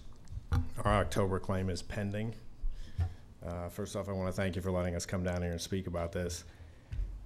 Doug was nice enough to come out and view the properties at Huntington Street. Carl, I left you a message and we got to chase down, so I appreciate that. Doug, no one came out last time, right? So I appreciate you coming. We've got a dramatic amount of video. We've got photographs. We've got testimony from people who live in my building, right? So there's a couple issues, right? The first one, we can go into the gravity of how bad this was if you'd like. That seems like one issue, right? Seems like we have this issue of fault that seems to have been tried to be addressed, right? But a couple of the other landlords have spoken about what is a much larger issue for us. And some of the single-family owners mentioned the same thing. The action we need from you as our government, right, is what are you going to do, right? We spent a substantial amount of money in October to repair it. I don't know what the bill would be for the October. 20 a unit, that'd be my guess at retail. If you had Paul Davis quote it, the repair in October would have been 30,000 a unit times 4 units. There's 120,000 if you want me to submit that. The repairs that were necessary on the units this time, dramatically worse. In Miss Wilson's apartment, and the last time, by the time I got there at 5 a.m., the water had already receded, right? When I got there this time, it was 8.5 inches and rising, right? I think it reached a maximum depth somewhere around 20 inches. So we can talk about, right, the damage and what it looked like. If you've watched the news, you've seen children's shoes floating in third world nations, right, in their unsanitary conditions. That's 3532 Huntington Avenue, right, Lincoln, Nebraska, right? As the government, what I expect of you is I expect you to stand up when the people cannot handle it on their own. These are all people here that have said they would handle it on their own, and some of them did. If Jama's still here, where is she? Okay, I'll talk to you afterwards. I'll see if I can help you, all right? We can't fix this, all right? There is a problem with the wastewater and the storm sewer in the alleyway at 35th and Huntington Avenue. That is creating a network of flooding that will happen again and again and again and again, unless somebody wants to look at it. Now, because we can't control the weather, as the backup plan Mr. Michael brought up, we have to have a backup plan as a city, okay? If forget accountability, let's just set that aside for 1 second. What I want from you is, are you going to do something to fix it? Because if you're not, I'm not gonna waste my energy to send you the bill for this time, which would be more like $160,000 to fix this at retail. There's no point. That's a waste of my time. I'm not going to put it in there. I'll just give the keys to the bank and they can have the discussion with you about what to do. Right? The word blight, right? Matt's our neighbor. We saw what he went through. He was nice enough to lend me a pump. Once mine weren't getting ahead anywhere, he was nice enough to lend me his once he was done, right? We have to have an answer of what you're going to do, and we have to have it in a really, really short order. The accountability question, we can address that later, but if it's not going to be fixed, if you're not going to look into it, if you're not going to ask wastewater to help us get to the root cause of what happened, and can it be fixed, in good conscience, you cannot ask me or any of these other people to continue to reside there. That's unconscionable in Lincoln, Nebraska, right? That's what we want from you, right? The money is obviously something that would help, right? We're taxpayers. We understand that you cannot probably just write us all a check and make us feel better. But there's lots of tools in your quiver, arrows in your quiver. Sorry, bad cliche, right? There are things you can do for us to help us take that risk, right? As business people or as tenants, right? And all the tenants that were affected the first time, Miss Wilson was flooded out twice, right? One time so bad I couldn't believe she stayed. God bless her spirit, right? And this time, this time she now realized that, what can I do? We're all in the same boat. We need to know what will be done.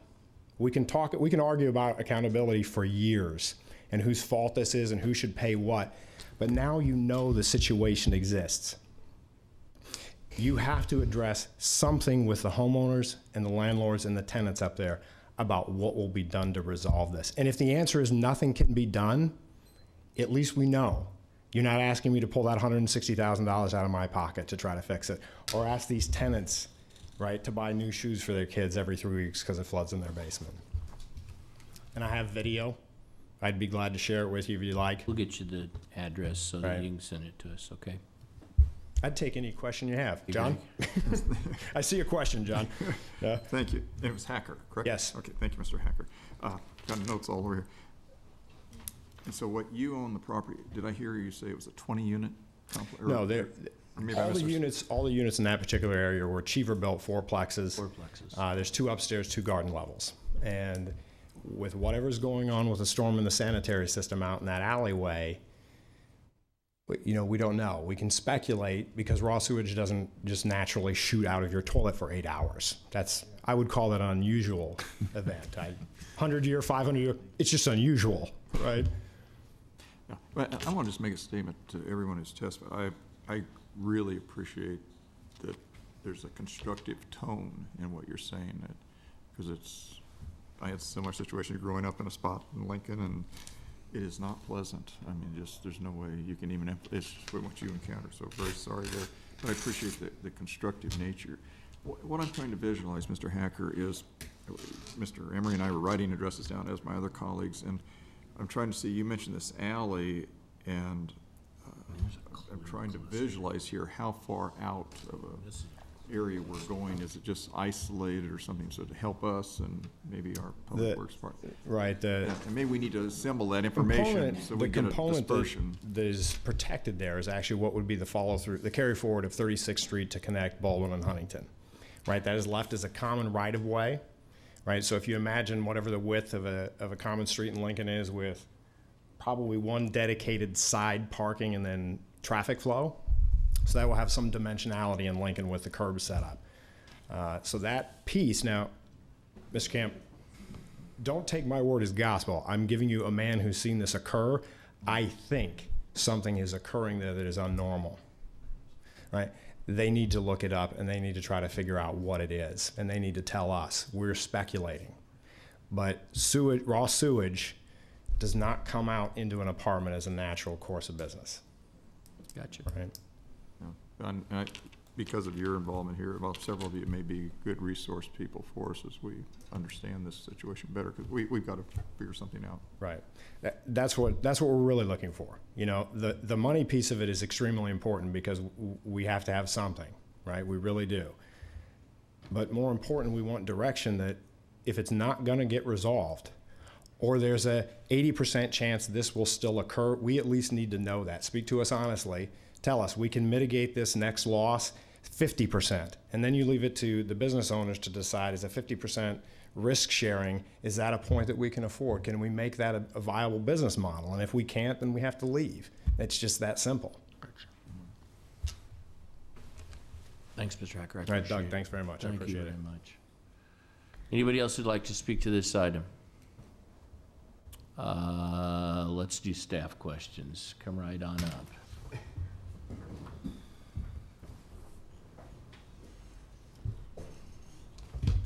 Jeff Kirkpatrick, Lincoln City Attorney.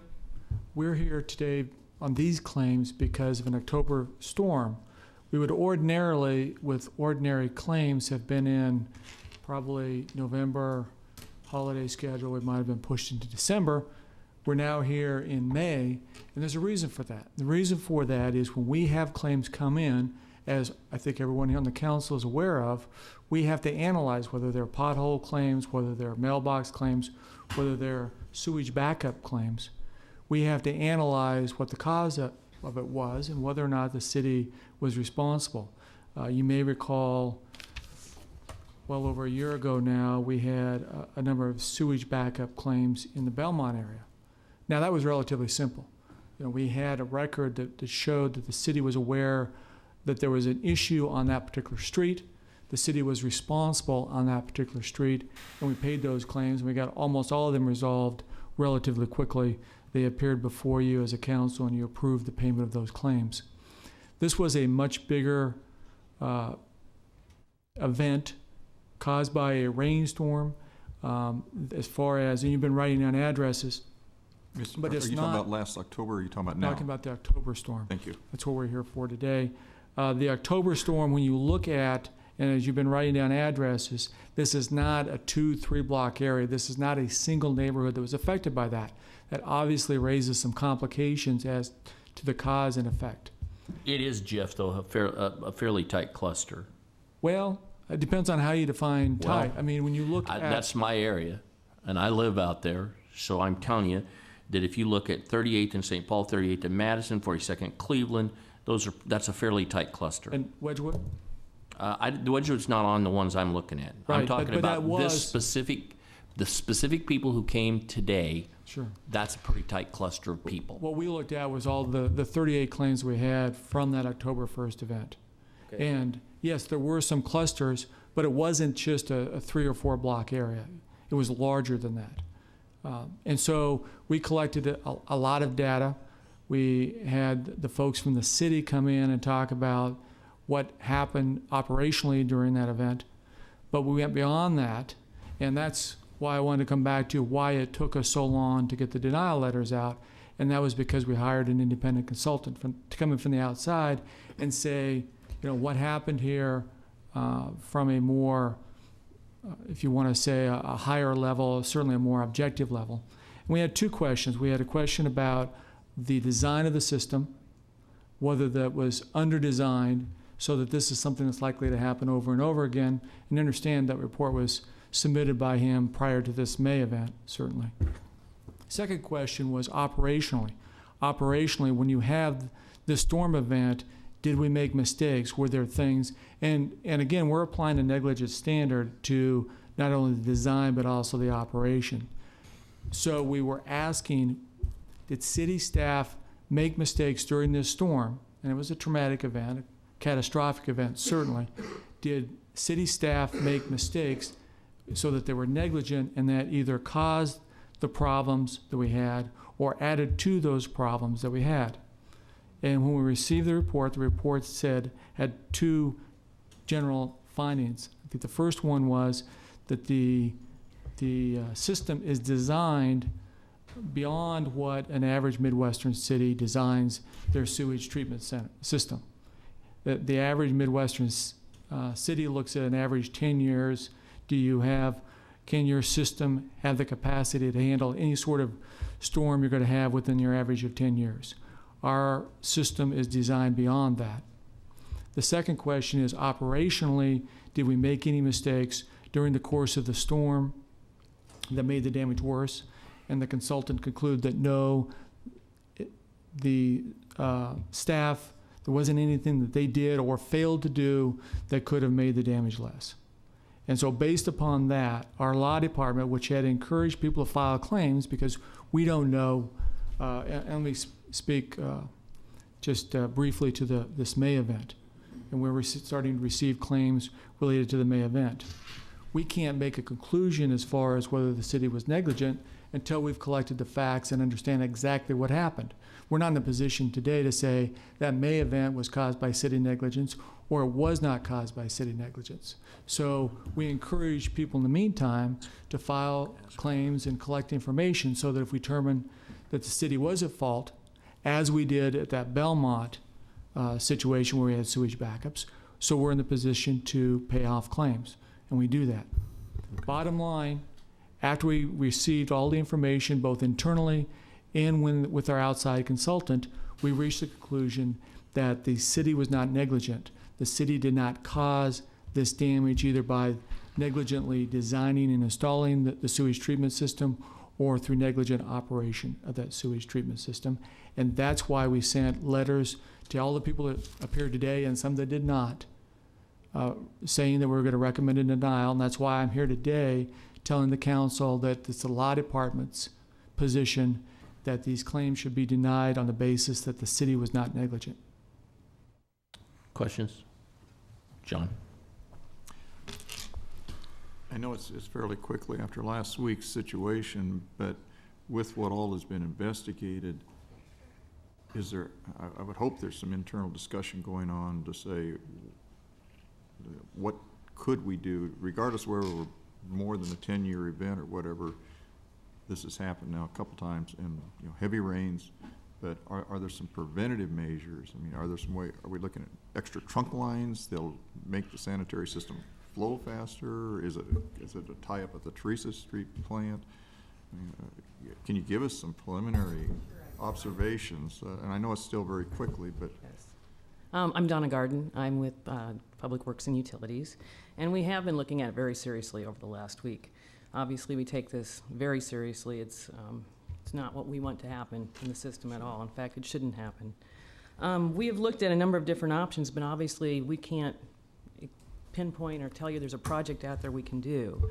But we're looking at things like how much pumping capacity we have, whether it's to bypass or run through the plant. We're looking at double trunk lines in that area and things of that nature. But we'll continue to look at it, and we'll evaluate the system integrity as well. Because the rainwater is coming from somewhere, and it shouldn't be going in the sanitary sewer. And that's a problem throughout the city.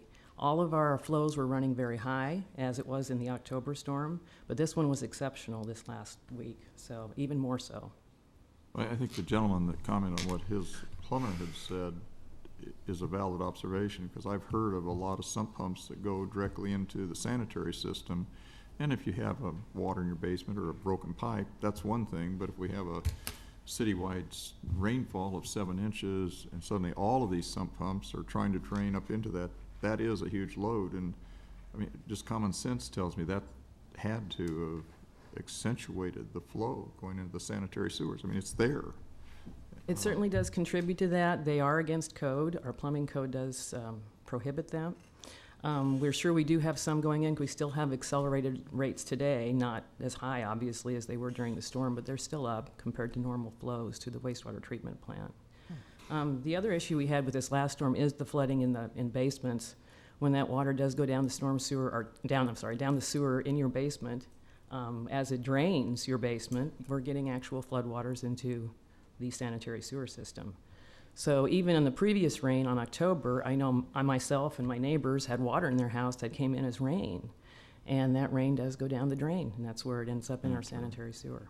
Yes, okay, and I appreciate your nexus more than just the sump pumps, but we've got that.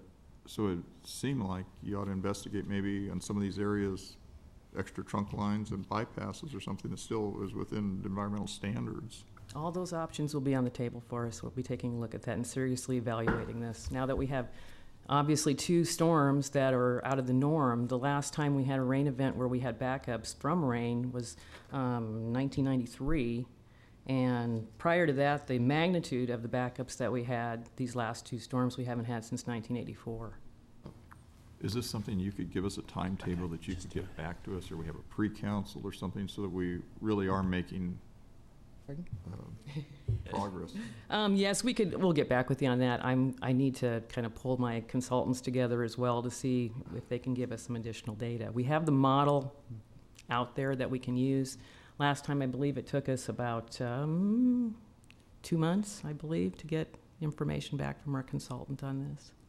And I kind of recognize even once you get something back, if we're going to do some trunk lines or something like that, that is not an overnight situation, and none of us controls the weather, but it's got to put everybody in a very sensual, or in a difficult position, sensitive position. Roy. Well, Ms. Garden, it's pretty apparent, I think, just using common sense, that there is something broken, and we have yet to identify what that something is.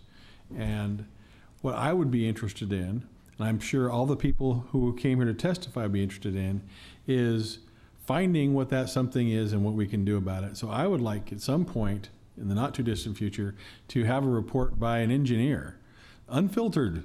I want to hear an engineer personally speak who knows something about this kind of thing, and how we're going to, first of all, how we're going to inspect to find the problem, how we're going to identify what it is, and then and once we identify what the solution presents itself will be based on the problem. But it's obvious something is not working, and so this needs to be front burnered. I'm not sure what to do about the liability issue, but I'm pretty confident what we need to do about the future aspects of this. We need to just put some real serious resources on this, find out what's going on, and identify the problem. you sat through this too, so that's not an attempt to beat you up. No. It's an attempt to get to the bottom of what the issue is. And the scary part of this is, and I don't want to get in the middle of any kind of climate change because I'll be off the chart here. The truth is, what if this isn't an anomaly? I mean, once is an anomaly, twice is an issue. So what if 3-inch rains or 4-inch rains is going to become the norm here? So that has to be part of the discussion we have too about, is the existing system going to be overmaxed consistently if we have this 3 or 4-inch rain as the norm versus what we normally have, which was 1 or 2 inches, which didn't over. And I would disagree with the way Roy stated it, but I totally agree with Roy that we need to figure out what the problem is, what the solution is, and then we'll worry about the blame game after the fact. But we can't continue to rent in that area on below ground units if we're going to continuously have we're going to have water issues, because that's not fair to the tenants. It's not fair to the landlords who are getting a bad reputation. And so, John. And I was wondering, on another note, on obviously this is financial challenge to people. Do we know if, like, our urban development department has access to maybe some low-interest loans or just funds there? Is anyone checked into there? Could we check into that to see Well, if I there know are some preliminarily, avenues? and this would be last week when we were dealing with the flood threat, but also, of course, starting to get reports flooding in about the sewage backups, there wasn't anybody from urban development that jumped up and said, oh, I know the program we can apply to. But that was last week, so I can't report to you whether there's been any further work done on that. I think if we could look to see if there are some avenues that citizens could pursue, not addressing the liability element, but just to see if they want to get done. But I think also several people are asking, do they want to do anything if we don't have a long-term solution here? Thank you. Carl. Yes, thank you. I got you. Jeff, I think I counted 32 claims, and then we heard from some individuals here that said that they intend to file claims. They've got 2 years, is that what they have to file a claim? Well, certainly they've got time. Okay. And for those who are here and those who are not here, this is, this maybe they're worse things, but it's hard to imagine them. And really, this is, terribly frustrating and awful to have it happen once. To have it happen twice is just beyond the pale. So what do? We can, we can and have considered the possibility of granting your claims or at least somehow providing assistance. But from what I'm hearing from many of you who testified this afternoon was the need to have fixed the problem. And I guess that's probably what, hopefully, where we're going to be able to try to find a resolution. So,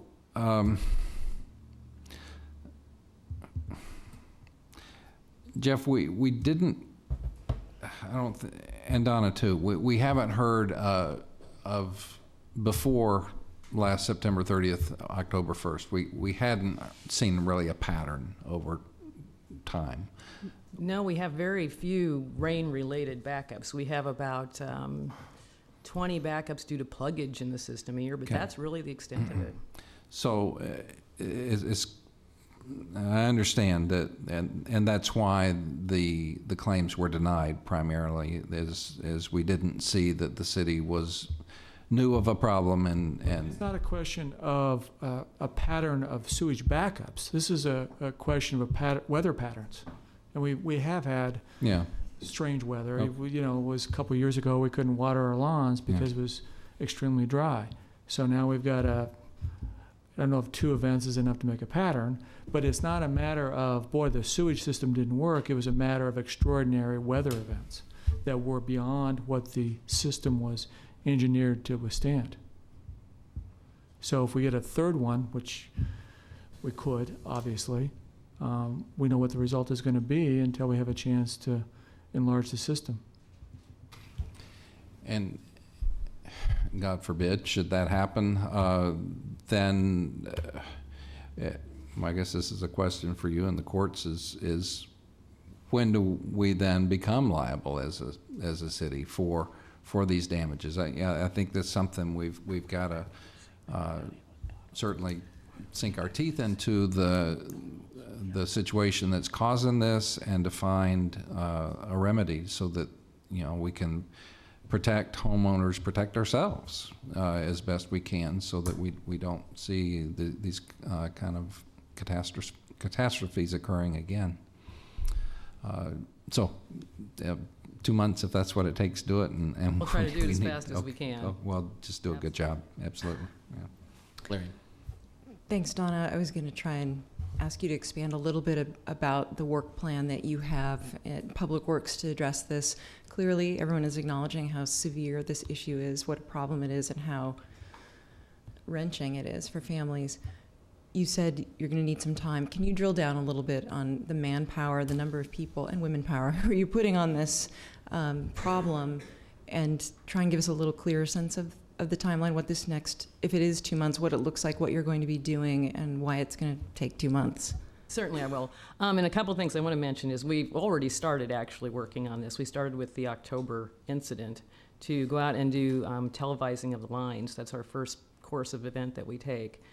We're looking for cracks and things that are malfunctions in the piping itself to see if we're getting rainwater in that way.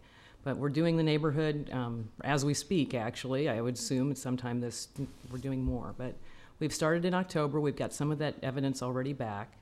We'll put all that together to see if that's actually causing a problem with getting rainwater in. But some of the other things we'll be doing during that time period is evaluating the treatment pumping capacity, because one of the problems we have is all of this rain in the system, in a Lincoln shaped like a bowl, goes right to the wastewater treatment plant, and then it starts backing up through the system. So we have to be able to get that water out. And when the levels in the stream are high, as we heard testimony earlier, that can be a problem if you don't have the appropriate pumping capacity.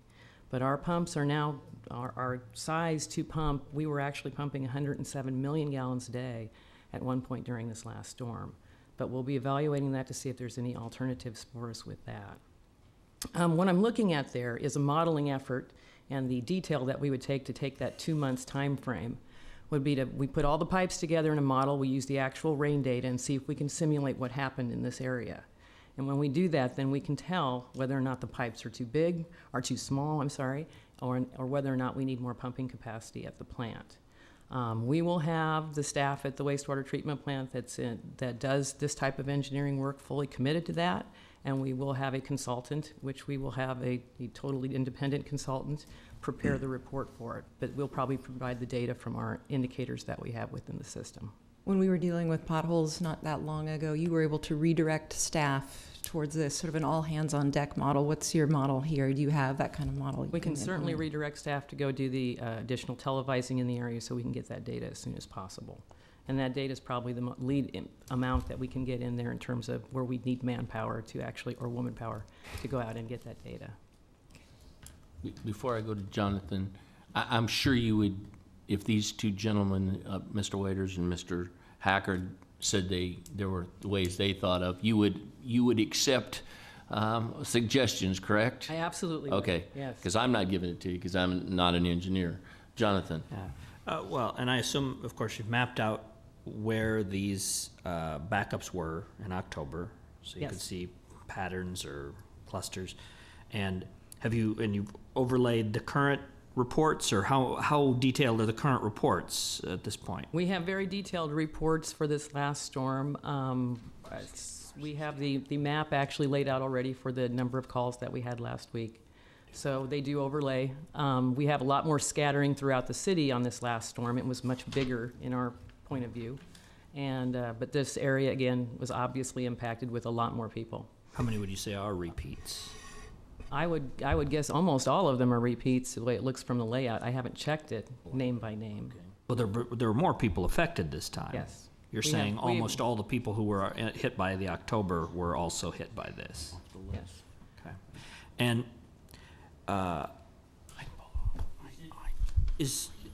do you find that most people do report sewer backups, or maybe some people have lesser backups and maybe they don't report? I mean, that does somewhat impact your ability to get information if someone doesn't report. That is correct. I can't answer that. I know, when I was growing up, my parents just cleaned them up if it was a little bit on the basement floor, but Right. I don't have an indicator of whether we have 50% or 80% or 100% of the numbers that we had in that. Right, and that makes it a little more complicated. I mean, it's clearly there are people here who've been very severely affected, and there might be some who are lesser, but that information would be valuable to you. I don't know if there's any way, even through the media, we could say, we're interested in a report. This is not an issue of filing a claim necessarily. This is an issue of just helping us to map out where there might be problems, and if anybody can provide that information, maybe they didn't report, could they report to let you know, and that way it might fill in your picture a little more completely. Take a look at that. Okay. Any other questions? All right, thank you very much. To everybody who came and talked about this, we appreciate it. This is not going to be a quick fix. If it's not clear, I can't make it clearer than that. It's not going to be a quick fix. When we get to the voting session, I suspect that we'll pull all these back off and so that we can do three things: find the problem, then find the solution, and then we'll be worrying about where the blame belongs. Okay? All right. Next item, please. Next would be our public hearing ordinance's second reading. Item 13 is repealing ordinance 20160, creating sidewalk District 97, being 6844 Lawrence Circle, as the sidewalk was built by the owner. I'm Mickey Esposito, Director of Public Works and Utilities, and this should be an easy one for you. It's just being repealed. The sidewalk was eventually built by the property owner, and it is now addressed and in, so. Questions? I would say, he's not here today, but I would say thank you to the owner. It took a long time, and it wasn't necessarily the way we wanted to go about it, but we are appreciative that he's got it built, and when school starts next year, we'll have sidewalk going from up to the school. Thank you. I'll let him know. Thank you very much. Next, anybody who'd like to speak to this item? Next item, please. All right, next would be amending section 3.16.010 of the Lincoln Municipal Code to increase the local option sales tax rate by 1/4% from 1.5% to 1.75% for 3 years to pay for a new radio system and the construction of 3 new fire stations and 1 joint police fire station. Good afternoon. Cassidy, Director of Public Safety. As you know, last month, the citizens of Lincoln voted on a ballot issue to impose an additional 1/4% sales tax at the municipal level in order to fund 2 public safety projects, the replacement of our public safety radio system and the construction of several new fire stations, 4 in total, 1 of which would be a joint police and fire station. That initiative succeeded by about a 20-point margin, 60% aye and 40% nay. And the ordinance before you is now the next step that the council needs to take in order to execute the will of the citizens expressed in that election. I would like to give you a little bit of a report on where we are right at the moment. We've prioritized these projects with the radio system being the top priority and the stations being the second priority. So most of our effort will be focused on the radio system replacement. We are presently working on developing a request for proposal. Requests for proposals are documents that go out to potential bidders expressing what the city's needs and desires are for this new radio system that will replace the public safety radio system. It's a rather lengthy process to develop that because this is a very complex system. We have hired a consulting firm, Ellard & Associates, from Stillwater, Minnesota, that has been working with us to develop this proposal, and a team of people from the purchasing division, the radio shop, myself, have all been working on this. We've reviewed a first draft. I expect that before the month is out, we'll be looking at a second draft. And it's my hope that we'll have that request for proposal out and available for potential bidders sometime in the early summer.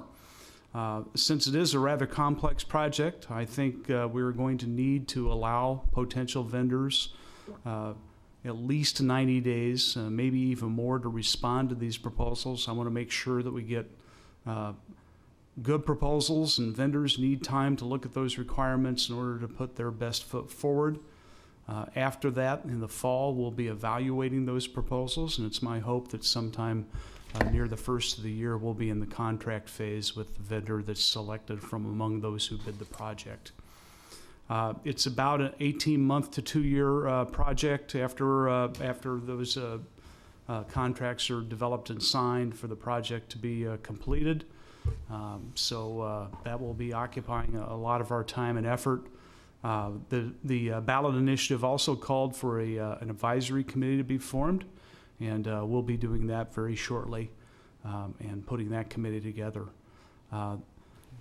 We're right now looking into the possibility of getting a RFP together for architectural and design services for the stations. We may be able to do some overlap here, but we're going to try to do this as much as we can so that we minimize any financing costs.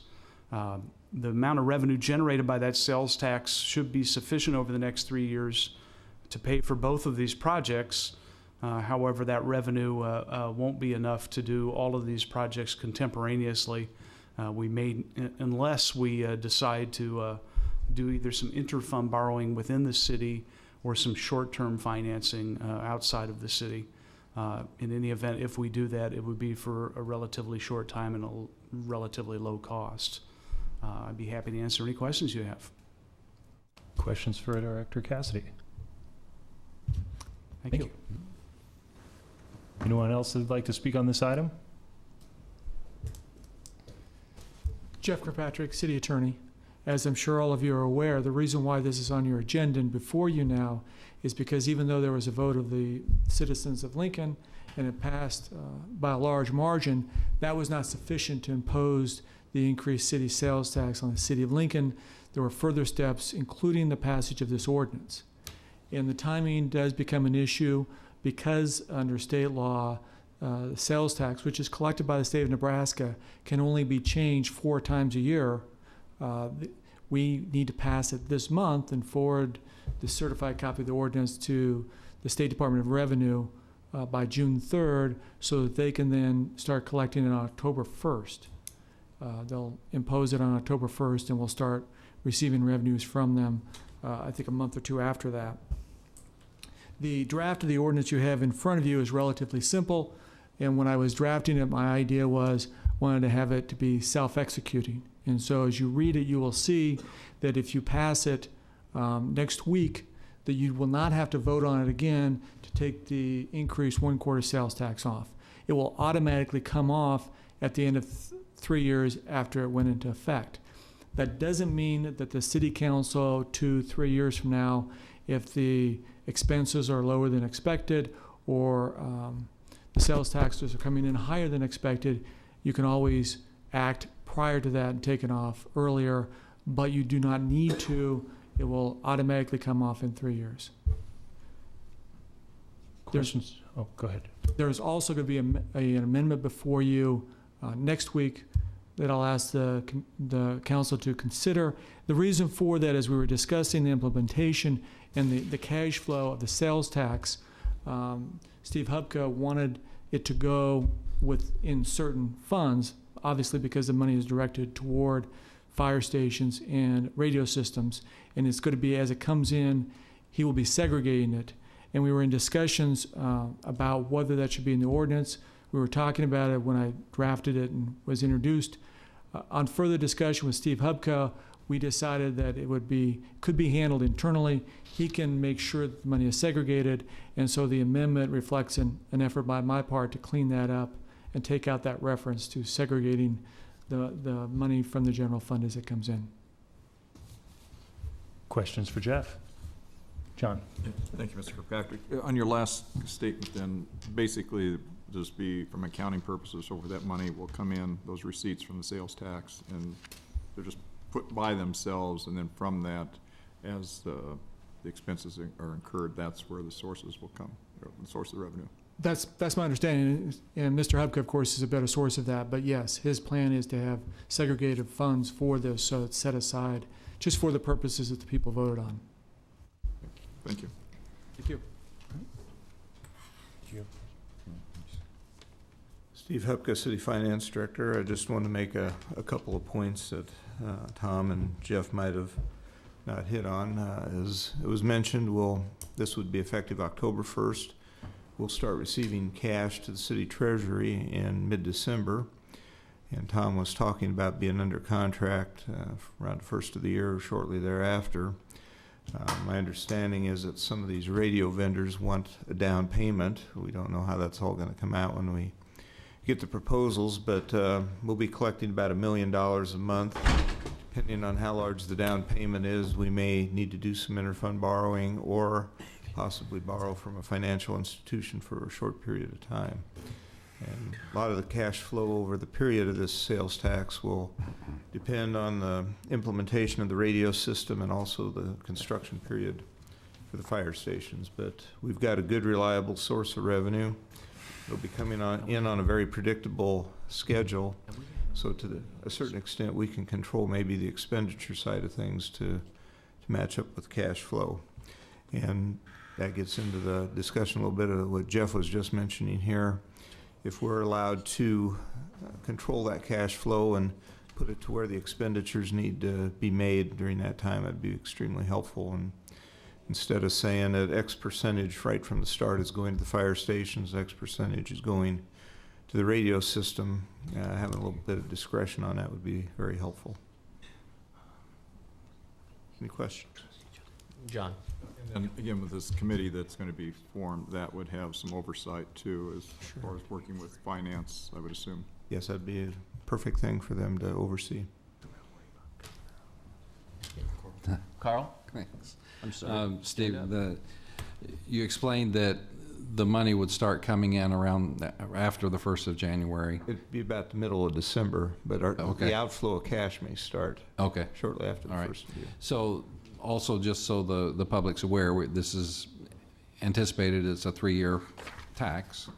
And so while that tax would end on October 1st or before October 1st, 2018, there would still be money coming in for another 3 months, close to another 3 months. Probably December of 2018 would be the last month. Right, okay.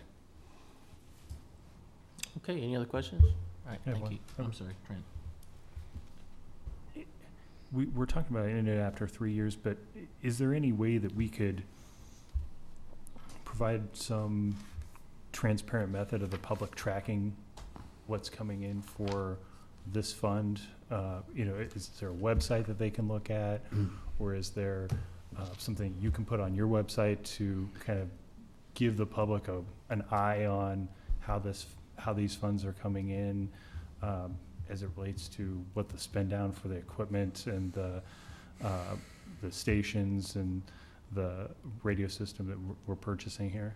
We can certainly do that, and I think the Oversight Committee is probably, again, the first place to start. I'm sure they'll be wanting to see some reports on that right along, and we can certainly make them available to the public, and they would be available to the public. If there was a way of doing that, I think that would be a helpful thing to the public, as because there are people that don't think that this is going to end after 3 years, even though our ordinance says that it is, and people that want to watch the funds that are coming in. I would encourage your office and that committee to keep that in mind and put the dollars amount of how it's being collected on a site and have it publicly available just so people can see it. Yeah, I think the public can also be assured that when we send this ordinance over to the Department of Revenue, they are not going to let us collect it beyond 3 years. I recognize that. Yes, thank you. Okay. Well, I guess just to follow up on Trent's question, you currently produce reports on sales tax revenues monthly that you send to us. So those reports already exist.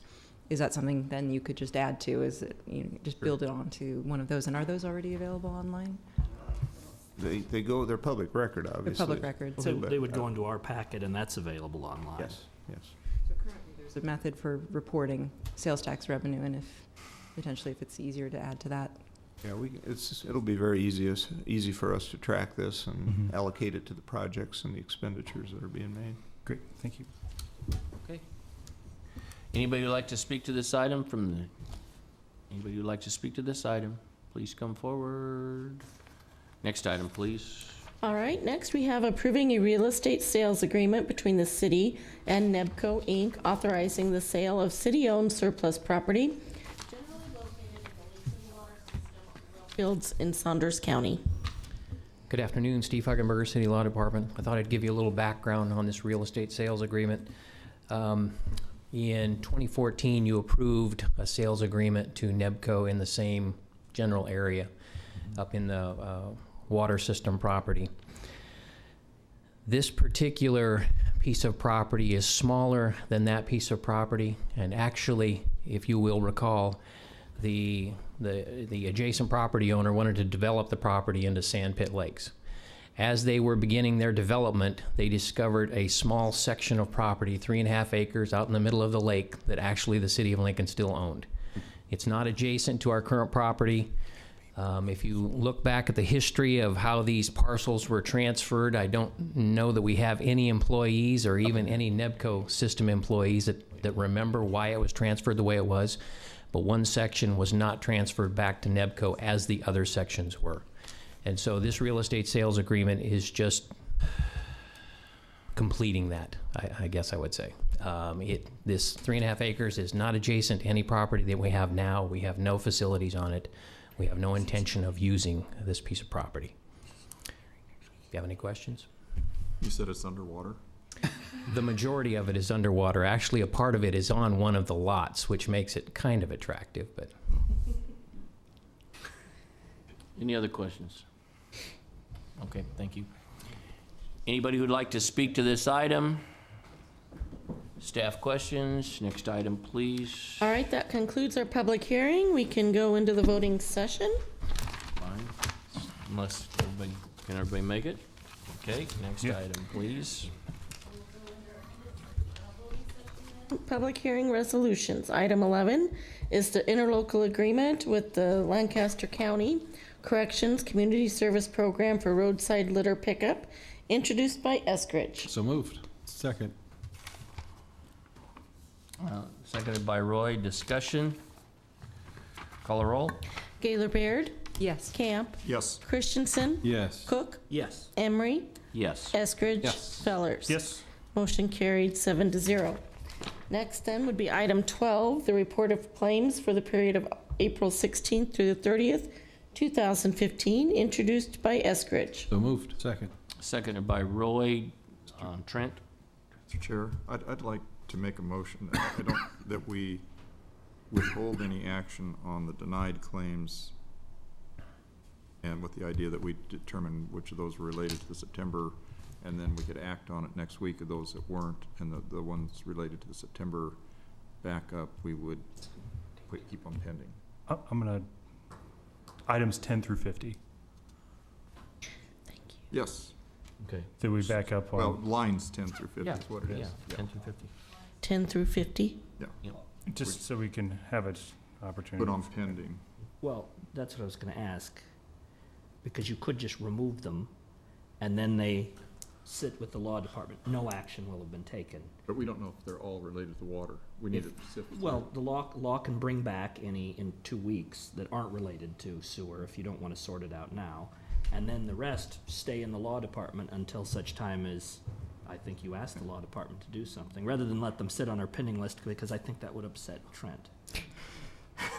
Whatever's most expeditious. I was willing to make that motion, which says something, but I think Jonathan's got it right. I think that removing them from that list makes them, that's the right, I think that's the right decision.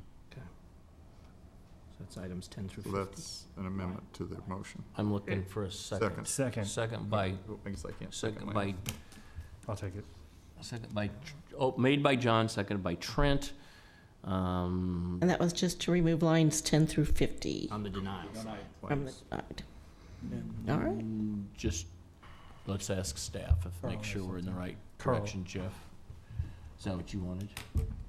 I was going to ask Jeff also, but as well, we heard from at least a couple of people who said they hadn't filed claims yet who intended to, so I think this helps with that too. Yeah. Well, we will follow whatever precedent I think the council sets. If the council determines that to award claims against our recommendation that they be denied for an event, then I think we would have to be consistent and recognize all of those claims from that event within whatever parameters that the council would set, if the council did set some parameters. These are all, my understanding, sewage claims, sewage backup claims. I think we did have somebody testify as a landlord that he had rainwater coming in, and he said it wasn't sewage water, he said it was rainwater. He was one of the people that did not have a claim on record. But as far as the amendment goes, as long as it's clear that these are just the denied claims, so that then once that's taken out, you can go ahead and vote to approve those two approved claims, I believe that's the proper procedure. And go ahead, John. I guess in making this motion, I'm not necessarily, I want to be careful and be direct with the individuals, the citizens who are here, that we're not saying that we necessarily will approve them, but I think just with the whole tenure of everything that's before us, we're trying to slow the train down a little bit so we can get our hands around both what happened last September and now. I appreciate that. I appreciate that this council is kind of wrestling with this maybe for the first time. But I would also add that my department has been wrestling with this since October 2nd. And I feel badly for those people that because of the complexity of these claims, we did not get the denials out earlier. I think we all recognize when you have a claim, especially if it's for tens of thousands of dollars or even for many households, $1,000, you will act differently, make plans differently if you think you're going to have compensation coming than if you know that you don't. And so I guess my approach for denials of claims is I want to do it as soon as possible to let those people know. And certainly that will be our approach with the May claims as well. We will analyze those, collect information as quickly as we can, and then get our recommendation to you and get those letters out. That's my only concern about not acting swiftly on these claims. Right. And I think that you all have the same philosophy. Right. What I feel the intent here is to put these aside until we see what Public Works, if they come up with anything new or different in the next couple months as we were listening to that testimony. So that's what I think we're doing here. Is we're putting that aside until we see if anything comes up that shows any kind of correlation between the two events and if there's any kind of a problem. And that's just aside from the, who's responsible financially. I appreciate that. I do think there are three things to look at here. One is, of course, are there ways to address this problem in case we get another 5, 6, 7-inch storm? And I think that's what Public Works is going to come in and report and say, this is what we are going to try to do to keep this from happening again. For my department, it is, are we liable? Should these claims be denied? I'm standing here today saying, I don't think we're liable. I think these claims should be denied. There may be a third thing that we could look at, and my department would certainly be happy to run some variables by you, some alternatives, some options, if you so direct, that we may be able to treat this as a natural disaster, which in fact it was, and see if there was some way the city could respond to a natural disaster. But I believe, and I would represent to you, that's separate from treating these as claims where the determination is the city liable or not? And I would propose that for your consideration, and you can consider it, you can consider it today, but you can consider it certainly next week as well. And I'd be happy to visit with you. It seems to me, Jeff, that as long as it's just, it's sitting there, that gives us an opportunity to go through and see if there may be no ability. Yes. There may not have been a nexus between the first event and the second event. But I think we owe it to these people to at least find out whether there was some sort of nexus and deal with it through that way. And then however it gets settled after that is, I think the message that we send is pretty clear. Find what the problem is, fix the problem, then we'll go backwards to this issue. Okay? All right. So I believe that amendment does work. Okay. Marcy, if you have something to say, come on up and say it. If I'm Marcy Miley from the Law Department, if I understand correctly, you're talking about pulling all of the denied claims off of the list, which would Lines include 10 through anything, 50. which would include denied for other reasons and the storm ones. Okay, you there'll can have to be a decide which ones, but we renoticing don't of know those. There'll have to be a renoticing of those non-Stewart claims, and so It's certainly easier to do, at least from our perspective, to do it that way than try to weed through which is which. We'll let you, we'll pull them all off, and if you think they need to go back on, then by all means, bring them back on. Well, we'll just have to renotice the claimants. We'll renotice the claimants, and I think we can do that, but I wanted to make sure that that was brought up, that there would be a renoticing issue and Well, what some if other we save things. you the work there? There's not a significant amount on the allowed. What if we just put this whole matter on pending a week, and you could tell us next week which were not water-related, and that way we can act? No. Let's just stick with John's solution. It's certainly doable. Well, We all the can, notice- You have a small number that are not sewer backup claims. you know, I can't tell you that I know what the numbers are, but I would say Well, the in looking through majority the are the list, it sewer looked like, backup yeah, trucks. it looked That's like the vast correct. majority. So you won't be renoticing very many No. people. Okay. Yeah, all right. Just trying Okay. to make a lot of work. I think, because next week's a transition week, I think there's just a whole bunch of things that, let's just continue on with this process, and then Very good. you guys sort them out, and we'll go for that. And please, nobody is saying that there's an issue. We love what you guys do in law. This is just us trying to get to the bottom of a great big As Mr. sinkhole, Kirkpatrick literally. said, we've been wrestling with it for 6 months, so Gotcha. we totally understand Gotcha. that Okay. thinking. All right, thank you. Call the roll, please. Gaylor Baird? Yes. Camp? Yes. Christensen? Yes. Cook? Yes. Emery? Yes. Eskridge? Yes. Fellers? Yes. Motion carried 7-0. That was to amend, That's right? the main motion That was now. to amend. So now we need the Main motion? Yes. Questions about the main motion? And Call- this will go just be ahead. approving the two claims. Right. Call the roll? Gaylor Baird? Yes. Camp? Yes. Christensen? Cook? Yes. Emery? Yes. Eskridge? Yes. Fellers? Yes. Motion carried 7-0. Hearing ordinances second reading are items 13 through 15. Ordinances third reading, item 16 is change of zone 15011 for a change of zone from AG Agricultural to AGR Agricultural Residential on property at 9400 South 56th Street, introduced by Cook. So moved. Second. Second by Roy. Discussion? Call the roll? Gaylor Baird? Yes. Camp? Yes. Christensen? Cook? Yes. Emery? Yes. Eskridge? Yes. Fellers? Yes. Motion carried 7-0. Item 17, text amendment 15003. This is amending section 27.63.090 of the Lincoln Municipal Code to provide that the number of members residing in a dwelling for members of a religious order may be increased up to 100% when the dwelling is located within 600 feet from the boundary of a school, church, or early childhood care facility served by the members, and amending table 2772.010C, 2772.010C, to allow a dwelling for members of a religious order in the AG district on a lot having a minimum area of 5 acres, introduced by Cook. So moved. Second. Second by Larry. Discussion? Call the roll? Gaylor Baird? Yes. Camp? Yes. Christensen? Yes. Cook? Yes. Emery? Yes. Eskridge? Fellers? Yes. Motion carried 7-0. Item 18 is vacation 15004, vacating approximately 0.34 acres of M Street right-of-way along the south side of M Street from a point 15 feet west of the east right-of-way line of 7th Street to the west right-of-way line of 8th Street, and a portion of L Street right-of-way along the north side of L Street from a point 15 feet west of the east right-of-way line of 7th Street to the west right-of-way line of 8th Street, introduced by Cook. So moved. Second. Seconded by Roy. Discussion? Jonathan?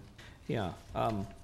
Well, this and the next couple of items are related.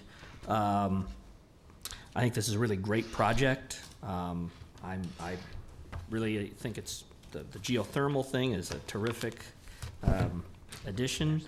What I'm not as excited about is the vacation of our street right-of-way on M and on L, I think that the approach that was taken on 8th Street, where we retained ownership but provided easements, was a better approach. I would have liked to have seen that on all sides.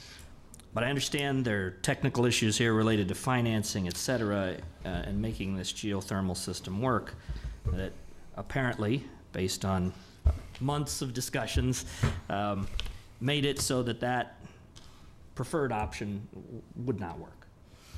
And so then the question is this something that should hold it up at this point, given the investment that's been put into this and what I think is a really excellent project?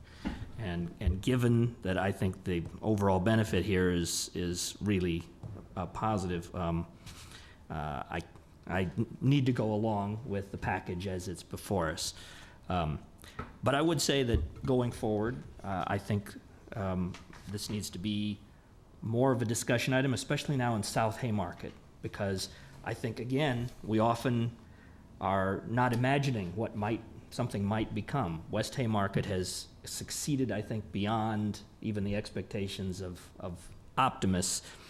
And I think South Haymarket could also be a really great future investment for many companies and many homeowners. And I want to see our right-of-way maintained there so that we can put in the necessary public infrastructure. And so I hope as part of the South Haymarket plan that right-of-way is identified and noted that it needs to be protected, so that this is not a common thing. This is something that's an exception here because of this geothermal system, and that we'll make sure that we do preserve wherever possible our right-of-way in these older areas, which are often wide right-of-ways, but they provide for the possibility of amenities there, which just can't be done otherwise. And so we're really lucky to have that space, and we have to be careful and to preserve that space. So hopefully that's taken into consideration in future planning, but for today, I will support this project. Anybody else? Carl? Well, Before you yes. say that part again about the West Haymarket being, Well, you were, yes, yeah, you're right. say that part again, because I know It it was scary for you at the start, but say that again really loud. It succeeded beyond even the expectations of the optimists like John. Music to my ears. Thank you. As we go out the door, music. Thank you, Carl. Thank you, and Jonathan, thank you. You really are a great historian and analyst of the things that we do, and I really do appreciate the attention that you give to everything, and this one in particular. Yeah, and you're absolutely right. I mean, giving up right of way is difficult and risky, and it's a balancing act. And in this case, I think certainly the fact that we are not giving up right of way on South 8th Street is tremendously important, because it's going to be a critical road leading from what do we call the historic Haymarket, John, to the South Haymarket. Historic Haymarket, yes. And then so that's critically important. The two east-west streets maybe not as much. Hopefully, we'll see that, but obviously not in dispute that the idea for this project is tremendously important to the development of the South Haymarket. Any other comments? I think you have to take things based on face value. I certainly understand the concerns of my colleagues, but again, the overall good of this project far exceeds, I think, our fears. So let's go forward. Call roll, please. Gaylor Baird? Yes. Camp? Yes. Christensen? Yes. Cook? Yes. Emery? Yes. Eskridge? Yes. Fellers? Yes. Motion carried, 7-0. Item 19 is approving the permanent subsurface, underground, geothermal, and permanent above-ground access easement agreement between the city and the Dairy House, introduced by Cook. So moved? Second. Second by Trent. Discussion. Call the roll. Gaylor Baird? Yes. Camp? Yes. Christensen? Yes. Cook? Yes. Emery? Yes. Eskridge? Yes. Fellers? Yes. Motion carried, 7-0. Item 20 is then approving the maintenance and repair and public access easement agreement with the Dairy House, introduced by Cook. So moved? We have a motion to amend. Second by Roy. Motion to amend. I'd like to move motion to amend number 1. Motion to amend by Larian. Second. Second by Roy. You want to discuss? This is to adopt a more detailed exhibit showing the location of the sidewalk within M Street and L Street public access easement area. Okay, discussion on the amendment. Call a roll. Gaylor Baird? Yes. Camp? Yes. Christensen? Yes. Cook? Emery? Yes. Eskridge? Fellers? Yes. Motion carried 7-0. Main amendment, main motion. Questions, discussion? Call a roll. Gaylor Baird? Yes. Camp? Yes. Christensen? Yes. Cook? Yes. Emery? Yes. Eskridge? Yes. Fellers? Yes. Motion carried 7-0. Resolutions first reading are items 21 through 24. Ordinances first reading, just the one item, number 25. Anyone wishing to address the council on a matter not on this agenda and not planned to appear on a future agenda may do so at this time. I invite you to a paradise on earth. There are some corrections. Let's rename Lincoln Christmas City. We do Christmas healings more here than anywhere else. Christmas healings is a profoundly sweet, blissful high. Christmas has Christ's name in it. Christmas heals pains of sorrow, illness, and trauma. Christmas makes a person less lonely as a person lays down to do Christmas in the evening. Christmas makes you like Christ more. Putin sent all Russians 18 to 28 years old to Western countries as a plainclothes army. Americans have no ships. Soviets have a ship with 40 helicopters. This is not defensive, this is offensive. The Chinese have 40,000 drones. The Pacific Islands have had genocides by Russians and Chinese, including in Hawaii. In Russian news, the Indonesians claim to have the resort island of Bali. Did the Indonesians overpopulate Bali with Indonesian military and the Indonesian plainclothes army? Last week, the Chinese in Paris arrived with 40,000 in communist blue hats and blue suits, meant to intimidate the French and the Soviets there. Some Americans in Europe heard of downed airplanes in the Atlantic and didn't come back to Americhrist. Fewer and fewer planes are traveling in transatlantic flights. On April 13th, 2015, the 19th of Perseverance Month, in the second year of Christ on earth, at 4:45, a van came to the alleyway of 17th and P Street, and a man got out, got on top of the roof, and left 3 5-inch diameter metal pieces markers. From far above, at almost 5 p.m., a Obama Air Force jet dropped an incendiary that went directly onto the Mexican restaurant and grocery there, burst the rooftop, and instantly heated the building. 3 persons came out already charred and laid down and passed away. Fire trucks were in front with the parking lot so viewers could not see from the sidewalk that persons perished immediately. An ambulance took the corpses away. By examining the after effects, the story can be told. Tiny pieces of rooftop tar the size of a pebble, were debris in the parking lot. This means the bursting was instantly crumbling rooftop material and sending it in tiny pieces 30 feet away from the building. One window was taken out by firemen wanting to get water into the building. LES Electricity Company arrived at 5:15 to turn off the electricity to the block so an electrical fire didn't affect the other buildings. Firemen opened slats of the rooftop of the building ajar from the Mexican restaurant store so the heat from one building did not burst the rooftop of the other cement-walled building. Bread in wrappers were still on a low shelf in a little toasty while the roof was blown off. The fire was not from the ground up. The next day, chlorine smell could be inhaled. The chemical chlorine and ammonia was used in an incendiary deliberately. It was an assassination of someone who ate dinner there and the genocides of merchants, cooks, and waiters. In the first 24 hours, civic concerned persons can make a statement as to the percent of likely cause of fire. This happened in 48 states in the last 2 weeks. Put white crosses on rooftops and no one will bother doing this to your building. Christ is here letting kind persons keep living, or they come back from heaven onto the earth to help make a kinder society.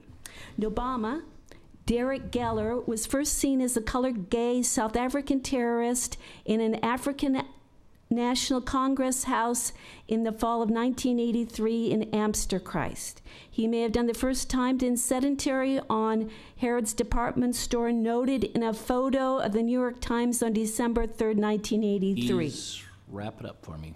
Americans have been gassed as well in homes during nighttime. An easy answer is to buy a bio air purifier and put it in the bedroom. Thank you very much. Mr. Chair, I would move for adjournment. Second. Seconded by Trent. Discussion? Call a roll. Gaylor Baird? Yes. Camp? Yes. Christensen? Yes. Cook? Yes. Emery? Yes. Eskridge? Yes. Fellers? Yes. Motion carried, 7-0. We are adjourned. Thank you, Bye. ladies. Thank you, Mickey.